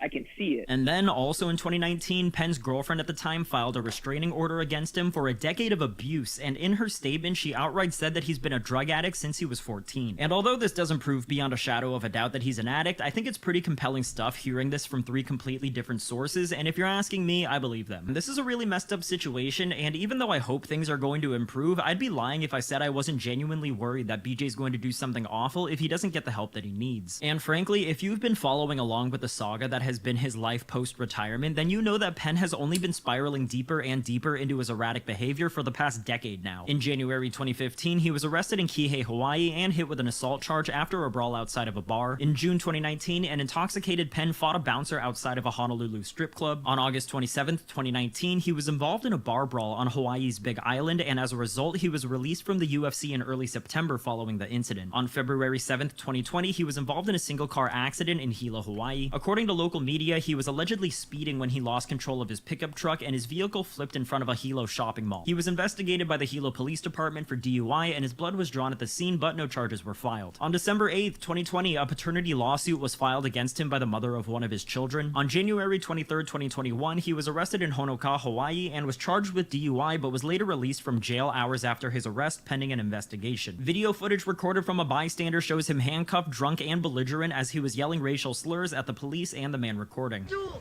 not the only holy here. We're all niggas. We all niggas, you fucking dummy. You dumb. We all niggas. You fucking dummy. We all niggas, you fucking idiot. In 2023, BJ made headlines for making claims that CTE is fake, which I mean, ironic. In September... What the fuck did he say? Made headlines for making claims that CTE... What is CTE again? Did Ali have that? What about Jim Brown? Did he have that? CTE is as fake as the... Is fake, which I mean... Coronita. Yo. Ali should have never fought, ironic. In September 2024, he posted... His sparring partner, Larry Holmes. He should have never fought him. He was already slurring at that point. Shout out Zoraida. He could have traumatic brain injury. There's no question. There is no question. When you get punched in the head for living, to me, there's no question that a lot of them are suffering from it. You have no short-term memory. Even if they told you at one point that is his mom and he agreed, he could have forgotten 3 seconds later. Definitely TB. Very hard. It's sad to see people that end up like that. My brother ended up like that from being in Afghanistan. He would almost remind you of somebody that painted houses for like 50 years. He's just gone sad. It'd be like that, man. Something shifts. There's some kind of chemical something that happens that changes everything. He needs neurotherapy and comprehensive therapy, yet he has to want to accept it. And that's the thing. I don't think he's in a position to know what he wants or any of that shit. I think there's a point past that in the psyche. A picture to his Instagram where he revealed that he knocked out the boyfriend to one of his daughters after he learned that he hit her. Honestly, I don't mind this one too much, but I just want to point out that in the caption, he said that he's against domestic violence, even though he's the same guy that was hit with a 2-year restraining order after extreme accounts of abuse towards his ex-girlfriend. Then in October of 2024, he accused the CIA of being responsible for Max Holloway getting knocked out by Ilia Topuria. Like, what? That one I believe. I'm with that one right there, okay? The CIA is why Max got knocked out by Ilia Topuria. That I believe. BJ's right on point with that one, all right? Look at Junior Seau. Shit is just sad. Yeah. Junior Seau was going through the same thing that Split That Pie, his brother, was going through, and so on and so forth. Junior Seau, boy, that hit himself in the chest. That takes a lot. But this one, I believe, CIA did Max dirty. My point here is, BJ is in a terrible state right now, and dare I say it, at least to my knowledge, he's probably the worst off in terms of his state of mind out of all the other fighters from his era. Right now, Penn makes Tito Ortiz look like GSP, and seeing as BJ was my first ever favorite UFC fighter when I was getting into the sport, this is pretty tough to see. I mean, getting into drunken fights really isn't even all that bad when we're talking about retired UFC fighters. I feel like that's almost to be expected, but all of the abuse and sexual violence allegations, and then of course what we're seeing right now with him believing his mom has been replaced, is all really disturbing stuff. You know, Penn fought in MMA during a time when the fighters basically didn't care or didn't even think about how the head trauma that they took would affect them later in life. Obviously, they went to war with each other in the UFC, but even in the gym, the fighters of his generation were known to treat sparring as if they were full-blown fights, and I strongly suspect that he was one of the guys that went all out even in training. And as the old saying goes, you either pay now or pay later, and it seems like the price for his choices are coming back to say hello. And yeah, I don't know how else to end this video other than I hope that BJ's state of mind starts to improve soon, and I hope that he doesn't do anything crazy before that happens, because that lady is without a doubt his mom, and the fact that he can't recognize that is frightening and dangerous. And we're gonna get to this weekend, and it is frightening, and I think she's reached her limit, and I think they can't be under the same roof. It just can't happen. Split that pie. You can get him the recovery therapy he needs. He has a VA benefits. Don't go to VA hospitals. Get a refund out of there for occupational therapy and needs a neurologist and therapist. Boom. She hooked you up. Split that pie. You got all the info to give to whoever needs it to do what got to get done. Again, he has to want to accept it for it to work. Salute. Shout out Eddie Jimenez on the check-in. Salute to you, sir. Thank you for being here. All right, y'all. Let's get to this weekend's issues. Let's get to this weekend's issues for BJ Penn. And a cameo by a Brazilian Jiu-jitsu practitioner that I follow on Instagram. I don't know why. And we're going to see his involvement in this too, because, you know, is this it? Is this it? Ooh. Yeah, here we go. Same guy. Shout out to this channel. Let me give y'all a link to this channel.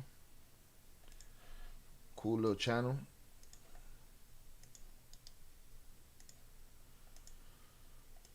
Shout out Shannon. That's the problem. He has to want to accept it. Getting help for an adult is next to impossible. 5150 is about the only way of getting him help.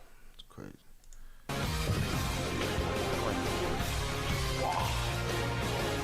Where's the other phone? Hey guys, I just found an amazing digital marketing expert on Fiverr. the company that indicate that he's been. How much is the bill, you guys? I don't know yet. We'll have to see. You don't know yet? Are you guys gonna try to keep me in? You guys ever? This cannot be. What country are we in? All right, so it has finally happened, guys. After weeks of very. How much is the bill, you guys? I don't know yet. We'll have to see. You don't know yet? Are you guys gonna try to keep me in? You guys ever? This cannot be. What country are we in? All right, so it has finally happened, guys. After weeks of very concerning behavior, namely accusing basically every living member of his family of being imposters, BJ Penn has been arrested by Hawaiian police twice in 2 days, and new details have just emerged today that indicate that he's been extremely abusive towards his mom for months now. And it's like, I wish I could be surprised at how horrific he's been acting behind closed doors, but I'm not. And in the hours following his arrests, BJ's mom has filed a restraining order against him. We've learned that he has an ongoing restraining order against him from the mother of his own children, and yeah, in this video I'm going to be talking about all this and more. So before I go into his mom's account of his abusive behavior, I'm going to start off with breaking down his arrest video really quickly, because there's one guy in particular that I think is enabling BJ's mental decline. Brian Kurahara, somebody. He'll be at the station. Why am I being arrested? There's more to this video. I watched the raw video. I picked up on dude's bullshit absolutely immediately. You'll see. Again? Harassment. But what did he do? What kind of harassment? But anybody can say that at any time. Okay. We'll explain more, but we gotta do that at the station. Harassment. Okay. What does harassment mean? It's just a petty misdemeanor offense. Here, how about this? I'm gonna step in right here. I'm from Chicago. These games don't fly with me. We're gonna go to a hotel for a couple of days because this is all bullshit. If you haven't, first of all, I'm from Chicago. Shut the fuck up, man. You probably a Naperville or, you know, something crazy like that. Like, shut your ass up, man. And, you know, you chiming in. What are you doing there while he's in this shape? You know what I mean? Haven't seen this video yet, then just know that most of what Penn says throughout his arrest is him expressing confusion as to why he's being taken to jail in the first place. The officers present repeatedly say that he's being taken in for harassment, which is really strange because the official police report says that the charges are for abuse, family, or household member against family and children. He throws some text up on the screen accusing his own cousin Jade Hanaoka of orchestrating this whole thing as a means to steal his family's fortune. At the bottom of the screen, he gives videographer credits to the guy holding the phone by shouting out Mr. Wristlock Pete Letsos, who you also hear telling the cops that he's from Chicago or whatever. And dude, let me tell you, I think this guy is super sketchy. Don't get me wrong, he hasn't done anything that raises any red flags quite yet, but trust me, later on in this video, he says some things that really make me question his motives for hanging around BJ. For further context about this guy, I did a little bit of research into him by googling his name, and surprisingly, he actually has a Wikipedia page. But the thing is, I'm pretty sure that he wrote his own Wikipedia. Letsos is a 3-time Pan Am medalist as well as a 3-time Gracie World Champion. He is known in Brazil for winning 7 tournaments in 1 month. He is friends with Eddie Bravo, Kenny Florian, Jeff Glover, and BJ Penn. Letsos lived and trained with Penn at his mixed martial arts academy in Hilo, Hawaii, where he eventually suffered a devastating injury to his neck while surfing. Anyways, let's get back to the video. BJ keeps asking what he did, the cops keep saying that they'll explain at the station, the cameraman keeps saying that they didn't do anything wrong. And while everyone's going back and forth, BJ throws some more text up on the screen and says that his cousin Jade is impersonating his mom, Lorraine Shin. Now, this is strange for obvious reasons, but if you may recall from a video that I made when all of this started going down, he originally accused this woman, who's actually a Hawaiian state senator and also named Lorraine, of impersonating his mom as well. Thus, this naturally begs the question, who's actually faking being his mom, his cousin or the state senator? Are they both impersonating her, or did he come to the realization that his cousin was the real mastermind behind this all along? Obviously, I'm not being serious. This is clearly the paranoia of a man who is deeply unwell fully on display. I gotta go. Yes, the money. He don't have no money. Yes, he does. How did I break the law? He has. How you know he ain't got no motherfucking money? You pocket watching? What you doing at his crib? You mooching? You living there? It's your boy? You taking advantage of BJ? He don't have no money. Yes, he does. How did I break the law? He has. Did I touch anybody? What? Yes. This is where I think things really start to get interesting. I really do not know why BJ is choosing to cover up this woman's face, especially when he's accusing her of conspiring against him. And trust, when I first watched this video, I thought it was very suspicious that the first words out of her mouth was trying to figure out how to get a hold of the money that BJ had on him, because according to her, it was a lot. What I do know is that his friend, the cameraman, is not his friend at all. Where's your money? In your pocket? What? Your money. What about it? Do you have it in your pocket? No, hey, Pete, you gotta stay. You got anything? No. I got nowhere to BJ said, Pete, you gotta stay. go. My debit card. I got nowhere to go. Stay. You got anything? No. I got nowhere to go. My debit card's busted. Did you guys notice the cameraman mentioning that his debit card is busted? Because this is where you'll notice that he starts getting more and more fixated on money for some reason, and he starts inserting it into the conversation unprompted. Just listen to what he tells the police here when they find BJ's cash and start to put it back into his pocket. You guys can just put it back in your back pocket, okay? Just leave that here, cause I got no money right Put it now. back in his back pocket. You gotta come with me to bail me out. Yeah, you can't. You don't need that money in it. Leave it here. Is this? That boy sees him copping with that money. He sees himself copping with that money. Leave that money here so I can go cop with that shit. Is this not gonna be bailed out? Let me grab his money, cause I got nothing. Where's your phone? BJ. So I'll be able to get out tonight, huh? BJ, I know they're carting you off. Can you drop a 20 out your pocket on the way out, BJ? BJ, I know you're in cuffs, bro. But I need a dub, bro. Well, it's Sunday. I got nothing. Where's your phone? BJ. So I'll be able to get out tonight, huh? No, it's Sunday. Where's your phone? If he bails out, he can get out tonight. Where's his phone? So let's grab that money before it goes disappearing. Why the fuck? Boy, he on that money's ass, boy. Tonight, huh? No, it's Sunday. Where's your phone? Where's your phone? So I'll be able to get out tonight, huh? No, it's Sunday. Where's your phone? If he bails out, he can get out tonight. Where's his phone? So let's grab that money before he goes disappearing. Why the fuck does this guy think he's so entitled to holding on to BJ's money? He doesn't bring up using it for bail, he just keeps harping on the fact that he doesn't have any cash for himself. It's like, what does he even need cash for? What does he plan on doing? Where does he plan on going? He's lucky enough that BJ's letting him stay in his house while he's getting arrested, yet this dude becomes weirdly obsessed on holding onto the cash once he learns that Penn is carrying a lot of money on him. Super fucking weird. Stay in the room. I'm going straight to the thing. I'll see you in a few minutes. Okay. Just be calm. I'll come and get Hey, this is all fake. Just be. That right there, this is all fake. You feeding into his shit, bro. You feeding shit to him. You like a BJ that's off his square. You like being around a dude with money that's off his square that you can mooch off of.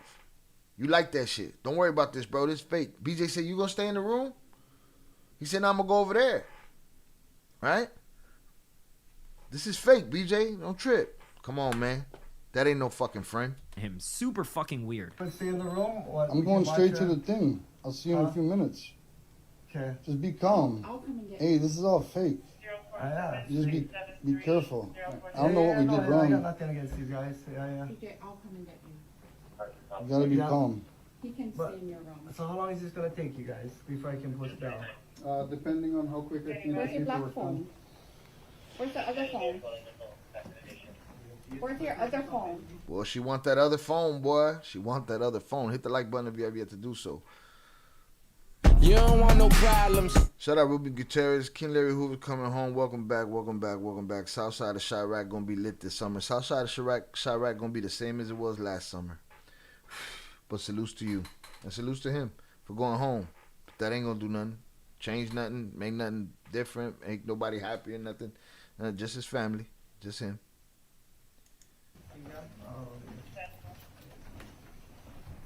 I'll go.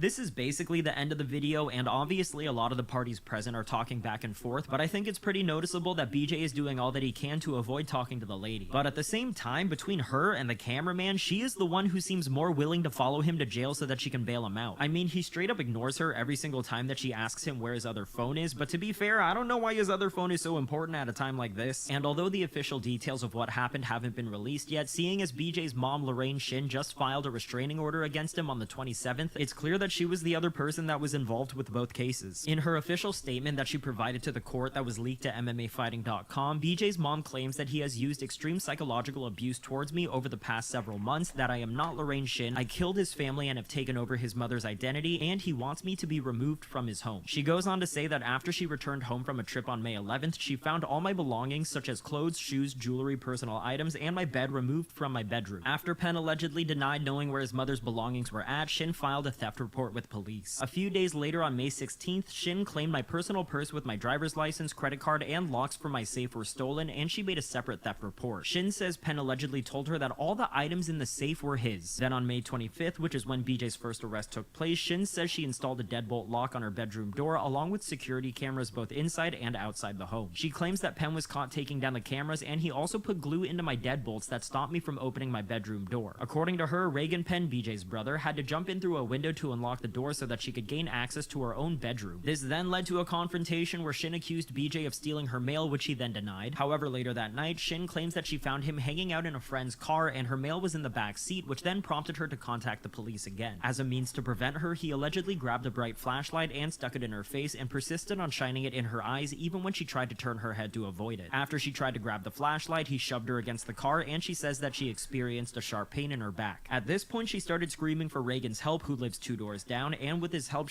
she shouldn't be living there with him. She should be living with Reagan.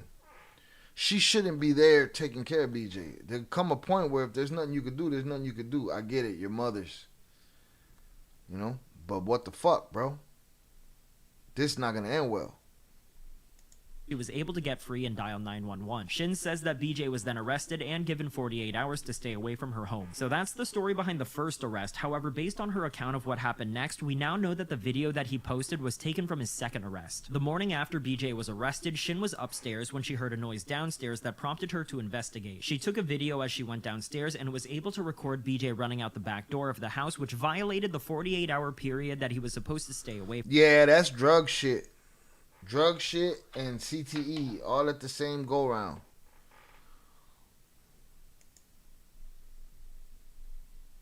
I ain't going home. He going straight to IDOC. The orange man ain't pardoning him. The state gets him back. Is that what the final decision has been, or revelation? Quite possible. That's a circle jerk. From her. She also claims that she saw BJ getting into the same car from the previous night and drive away with a friend who I think we can all probably agree was the cameraman from the video. She says she showed police the video of Penn entering and exiting her home in violation of the 48-hour period, and he was arrested again. In her closing statement, Lorraine Shin declares that she believes that BJ is suffering from Capgras delusion, and she asks the court for a 6-month restraining order be granted and that he be made to undergo medical treatment and or therapy. The fun doesn't stop there though, because it's also been revealed that there was another domestic abuse incident involving BJ that took place on March 11th that involved 2 of his children as well as their mother. In fact, on the night of the incident, he's crashing out. BJ's crashing out. The mother filed a restraining order against Penn and was approved by a judge on May 20th. As a result, BJ is not allowed to get anywhere close to the mother or his kids until March 10th, 2030. And if you take a look at the Hawaiian public court records, you will see that BJ is developing a pretty long catalog of ongoing cases, with all of the recent ones being related to domestic abuse. This is a very scary case, man. Like, it's been obvious that BJ has been in a really bad place lately, but to hear his mom's account of the situation is genuinely horrific. And when I watch that arrest video, I am fully convinced that the cameraman is in some way, shape, or form working to isolate BJ from his loved ones and is filling his head with... Absolutely. Well, he just another ring on the ladder of mooches. But yeah, with all of these crazy ideas. The way that he was so fixated on getting a hold of BJ's cash really stands out to me, and the fact that he was complicit in both of the arrests indicates to me that and all he had to do that was that I'm from Chicago, we don't pull up with this shit. Fuck you was gonna do. Why you ain't fight the police then? Shut up.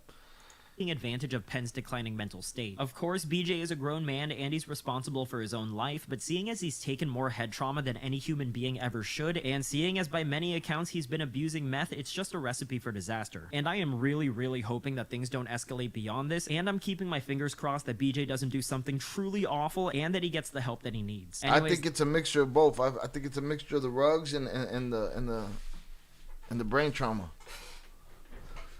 All right? It's safe to say his mother shouldn't be under the same roof with him. That's the video for today. Definitely let me know what you think about the at all. Period. She shouldn't be there. It's just, it is what it is. She's in her 80s. Enough. Let's see if I find the original video.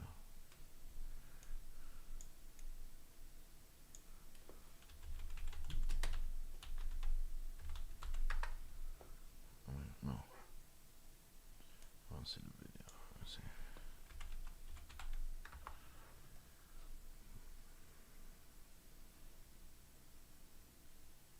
All right, here we go. Got the video right here.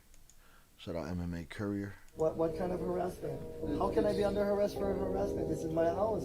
I just went to go grab the mail. So I'll explain more to you. You can film if you want. We just have It's not that I want to. I have to. This is kind of weird. I'm not sure what he did. What did he? Do you know exactly what he did? That's why you should be quiet. That's why you should just be videotaping and quiet. He do? What did he do? That's my question. Can we call an officer that I know that can talk to you guys? John, I don't even have an officer. Like Brian Kurahara, somebody. He'll be at the station. Okay, why am I being arrested again? Harassment. But what did he do? What kind of harassment? You harass somebody, motherfucker. Anybody can say that. We'll explain more. You gotta do that at the station. Harassment? What does harassment mean? It's just a petty misdemeanor. Here, how about this? I'm gonna step in right here. I'm from Chicago. These games don't fly with me. We're gonna go to a hotel for a couple of days. This is all bullshit. You ain't got no money for a hotel, motherfucker. Just a petty misdemeanor. Here, how about this? I'm gonna step in right here. I'm from Chicago. These games don't fly with me. We're gonna go to the hotel for a couple of days. This is all bullshit. He didn't do anything though. He's spending BJ money right there because he know he ain't got nothing for a hotel. He got nowhere to go, remember? Come on, man. What did he do?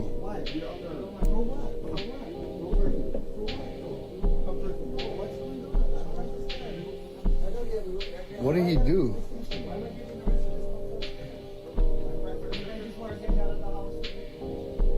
He said, y'all just want to get me out of the house, right? You don't have no money. Yo, she told him he has the money. He said he ain't got no money. He said, yes, he does. Buddy's just a schemer. A leech. What? I don't know about any of that.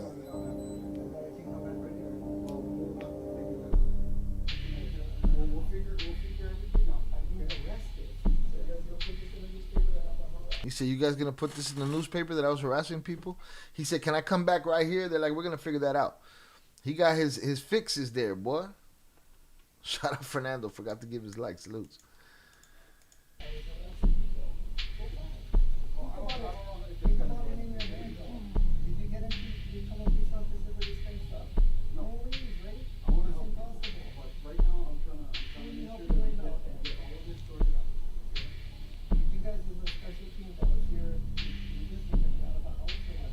Special team that was here to do this to get me out the house.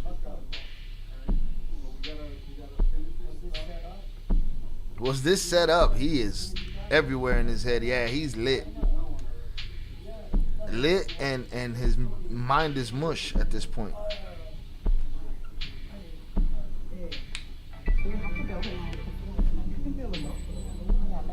We're not trying to hold anybody.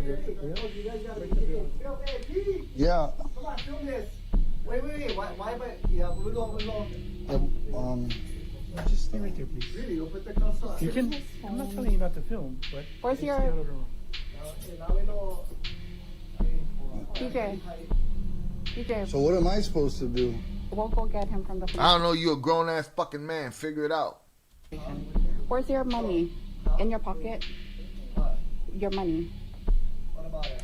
Do you have it in your pocket? Pete, you gotta stay. No.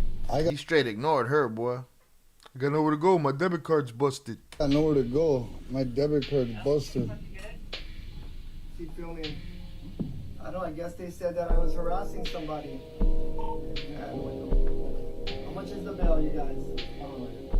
You don't know yet? Oh, you guys gonna try to keep me in? You guys ever... This gotta be... What country are we in? I just don't understand what's going on here. You flash the light? You use the flashlight? Yeah. Oh, you flashed the light? Did the police say that or did you say that? Did you just inadvertently rat him out, stupid? You should shut the fuck up. There's no problem. I have nowhere to go. I'm not made of money like that. I can't just... Shout out Shannon, the cameraman is his enabler, his newest enabler.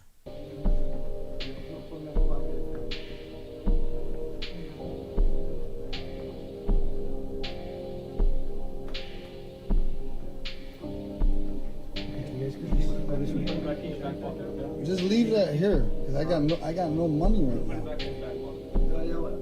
You gotta come with me to bail me out? Yeah, you can't. You don't need that money in it. Leave it here. Is this I'm not gonna be bailed out? Let me grab his money, cause I got nothing. Where's your phone? BJ. I'll be able to get out tonight, huh? No, it's Sunday. Where's your phone? If he bails out, he can get out tonight. Where's his phone? So let's grab that money before he goes disappearing.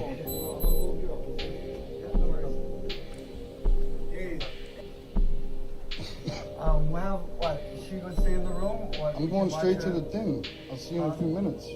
Okay. Just be calm. Hey, this is all fake. Just be careful. I don't know what we did wrong. This is all fake. Just be careful. Fuck you, Pete the Greek. I got nothing against these guys. gotta be calm. Old girl said, "I'll come and get you." But, so how long is this gonna take? He can stay in your room. I'll come and get you.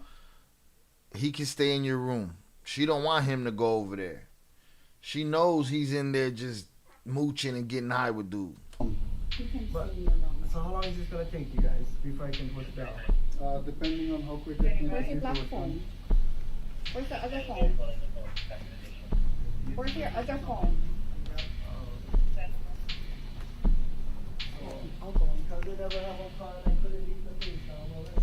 Shout out Fernando for the Venmo. Appreciate you, sir. All right.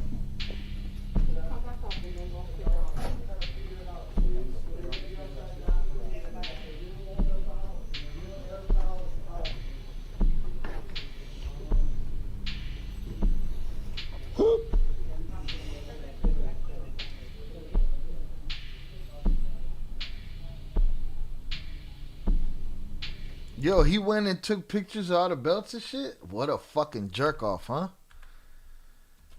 Who knows what he stole right there while they was going to get BJ out of jail. Look, that's the room he was going to hit up first.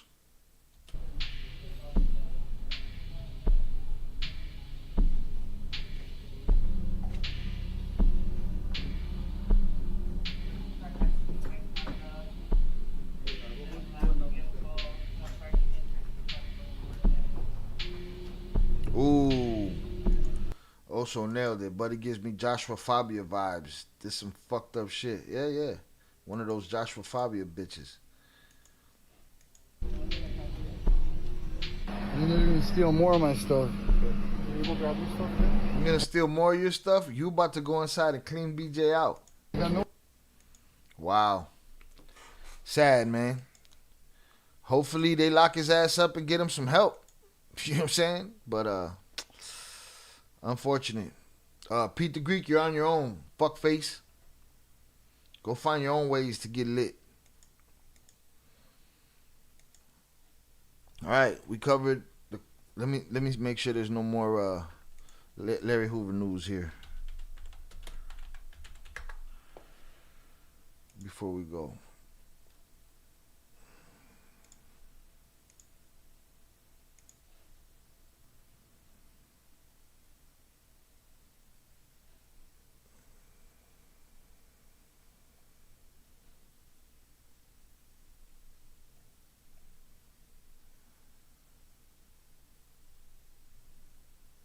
Still nothing new. I don't see nothing new. So we'll stay on that for Friday night stream. All right, salutes to y'all. Hopefully BJ gets some help. It's not looking good for the safety of his family. His mother needs to get out of there. And being that Reagan lives a couple doors down, once she's not in the house to harass, maybe BJ makes his move over there to start harassing. Shit can go bad, man. Something gotta give with that guy. It's all messed up. Salutes. Shout out JP. Like and subscribe to the great quality content. Road to 100K 24-hour live stream. Incredible Hulk and other surprises will be spoken into existence. Salutes. Hit the like button if you have yet to do so. Hundreds up in the chat for y'all. I appreciate y'all. Hope y'all have a great evening. My mission right now is to answer a couple business calls and get that story of that little girl the fuck out of here. Sorry. Get that story out of here. I wanted it to be real. It is not. I repeat, it is not. Right? La cagó el gallo. And again,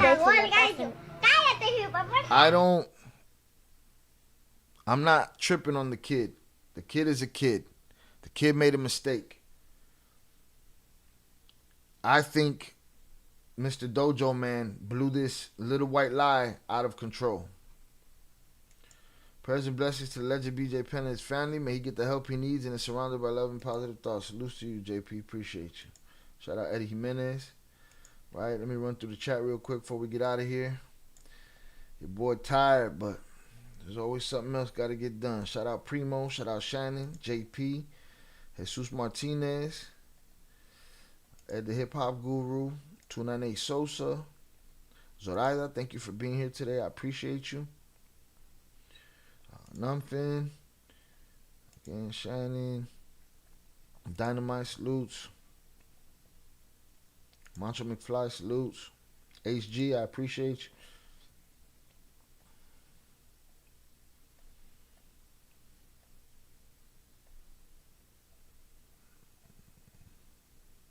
Big Blanc, salutes to you. Robert Smith. Boom. Robert Smith was the first one in here that said Hoover going back to Illinois prison system. Well, I guess what, he'll be able to see his family now? That helps. Why not just do the whole thing? Alright, who else? Shout out So Much So. I appreciate you for coming through during that segment. Where's Ricky Bobby? I saw Ricky Bobby in here. Shout out Jacqueline for coming through. Appreciate you. My brother Oso. Ricky Bobby. Young Jizzle was up in here. Velez, salutes to Velez. HG. That story with that girl pissed me off. Zach Leitner, salutes. No mommy's wait. B300, salutes. Rocks Power, don't come in here politicizing shit. All right? Free Palestine.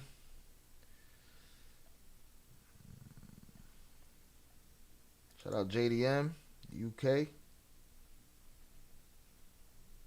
Vernon Himes, I appreciate you.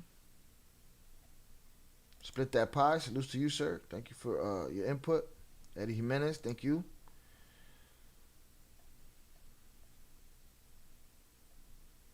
Boom. Salutes 298. Split That Pie. Zoraida.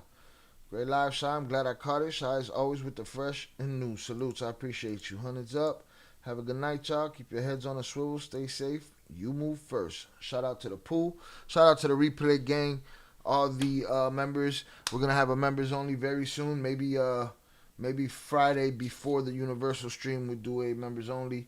I planned on doing that today, but there's been a lot happening behind the scenes. Charles Zorada, Chad, have a great rest of your day. Blessings to you and your family. Salutes. Salutes to y'all. I appreciate you. But yeah, I'm going to edit that, get that dropped, and go on about my business. Y'all have a great day. For those getting that money, get that money. Million. Appreciate you. Shout out JP. Shout thank you for another great live. Shout out to the great quality content. Like and subscribe. Road to 100K 24-hour live stream. I hope everyone has a great and blessed Whopper Wednesday. Salutes to you, JP. We appreciate you. JP's hosting the after party in the Discord. All right. With that said, I will holla. Peace.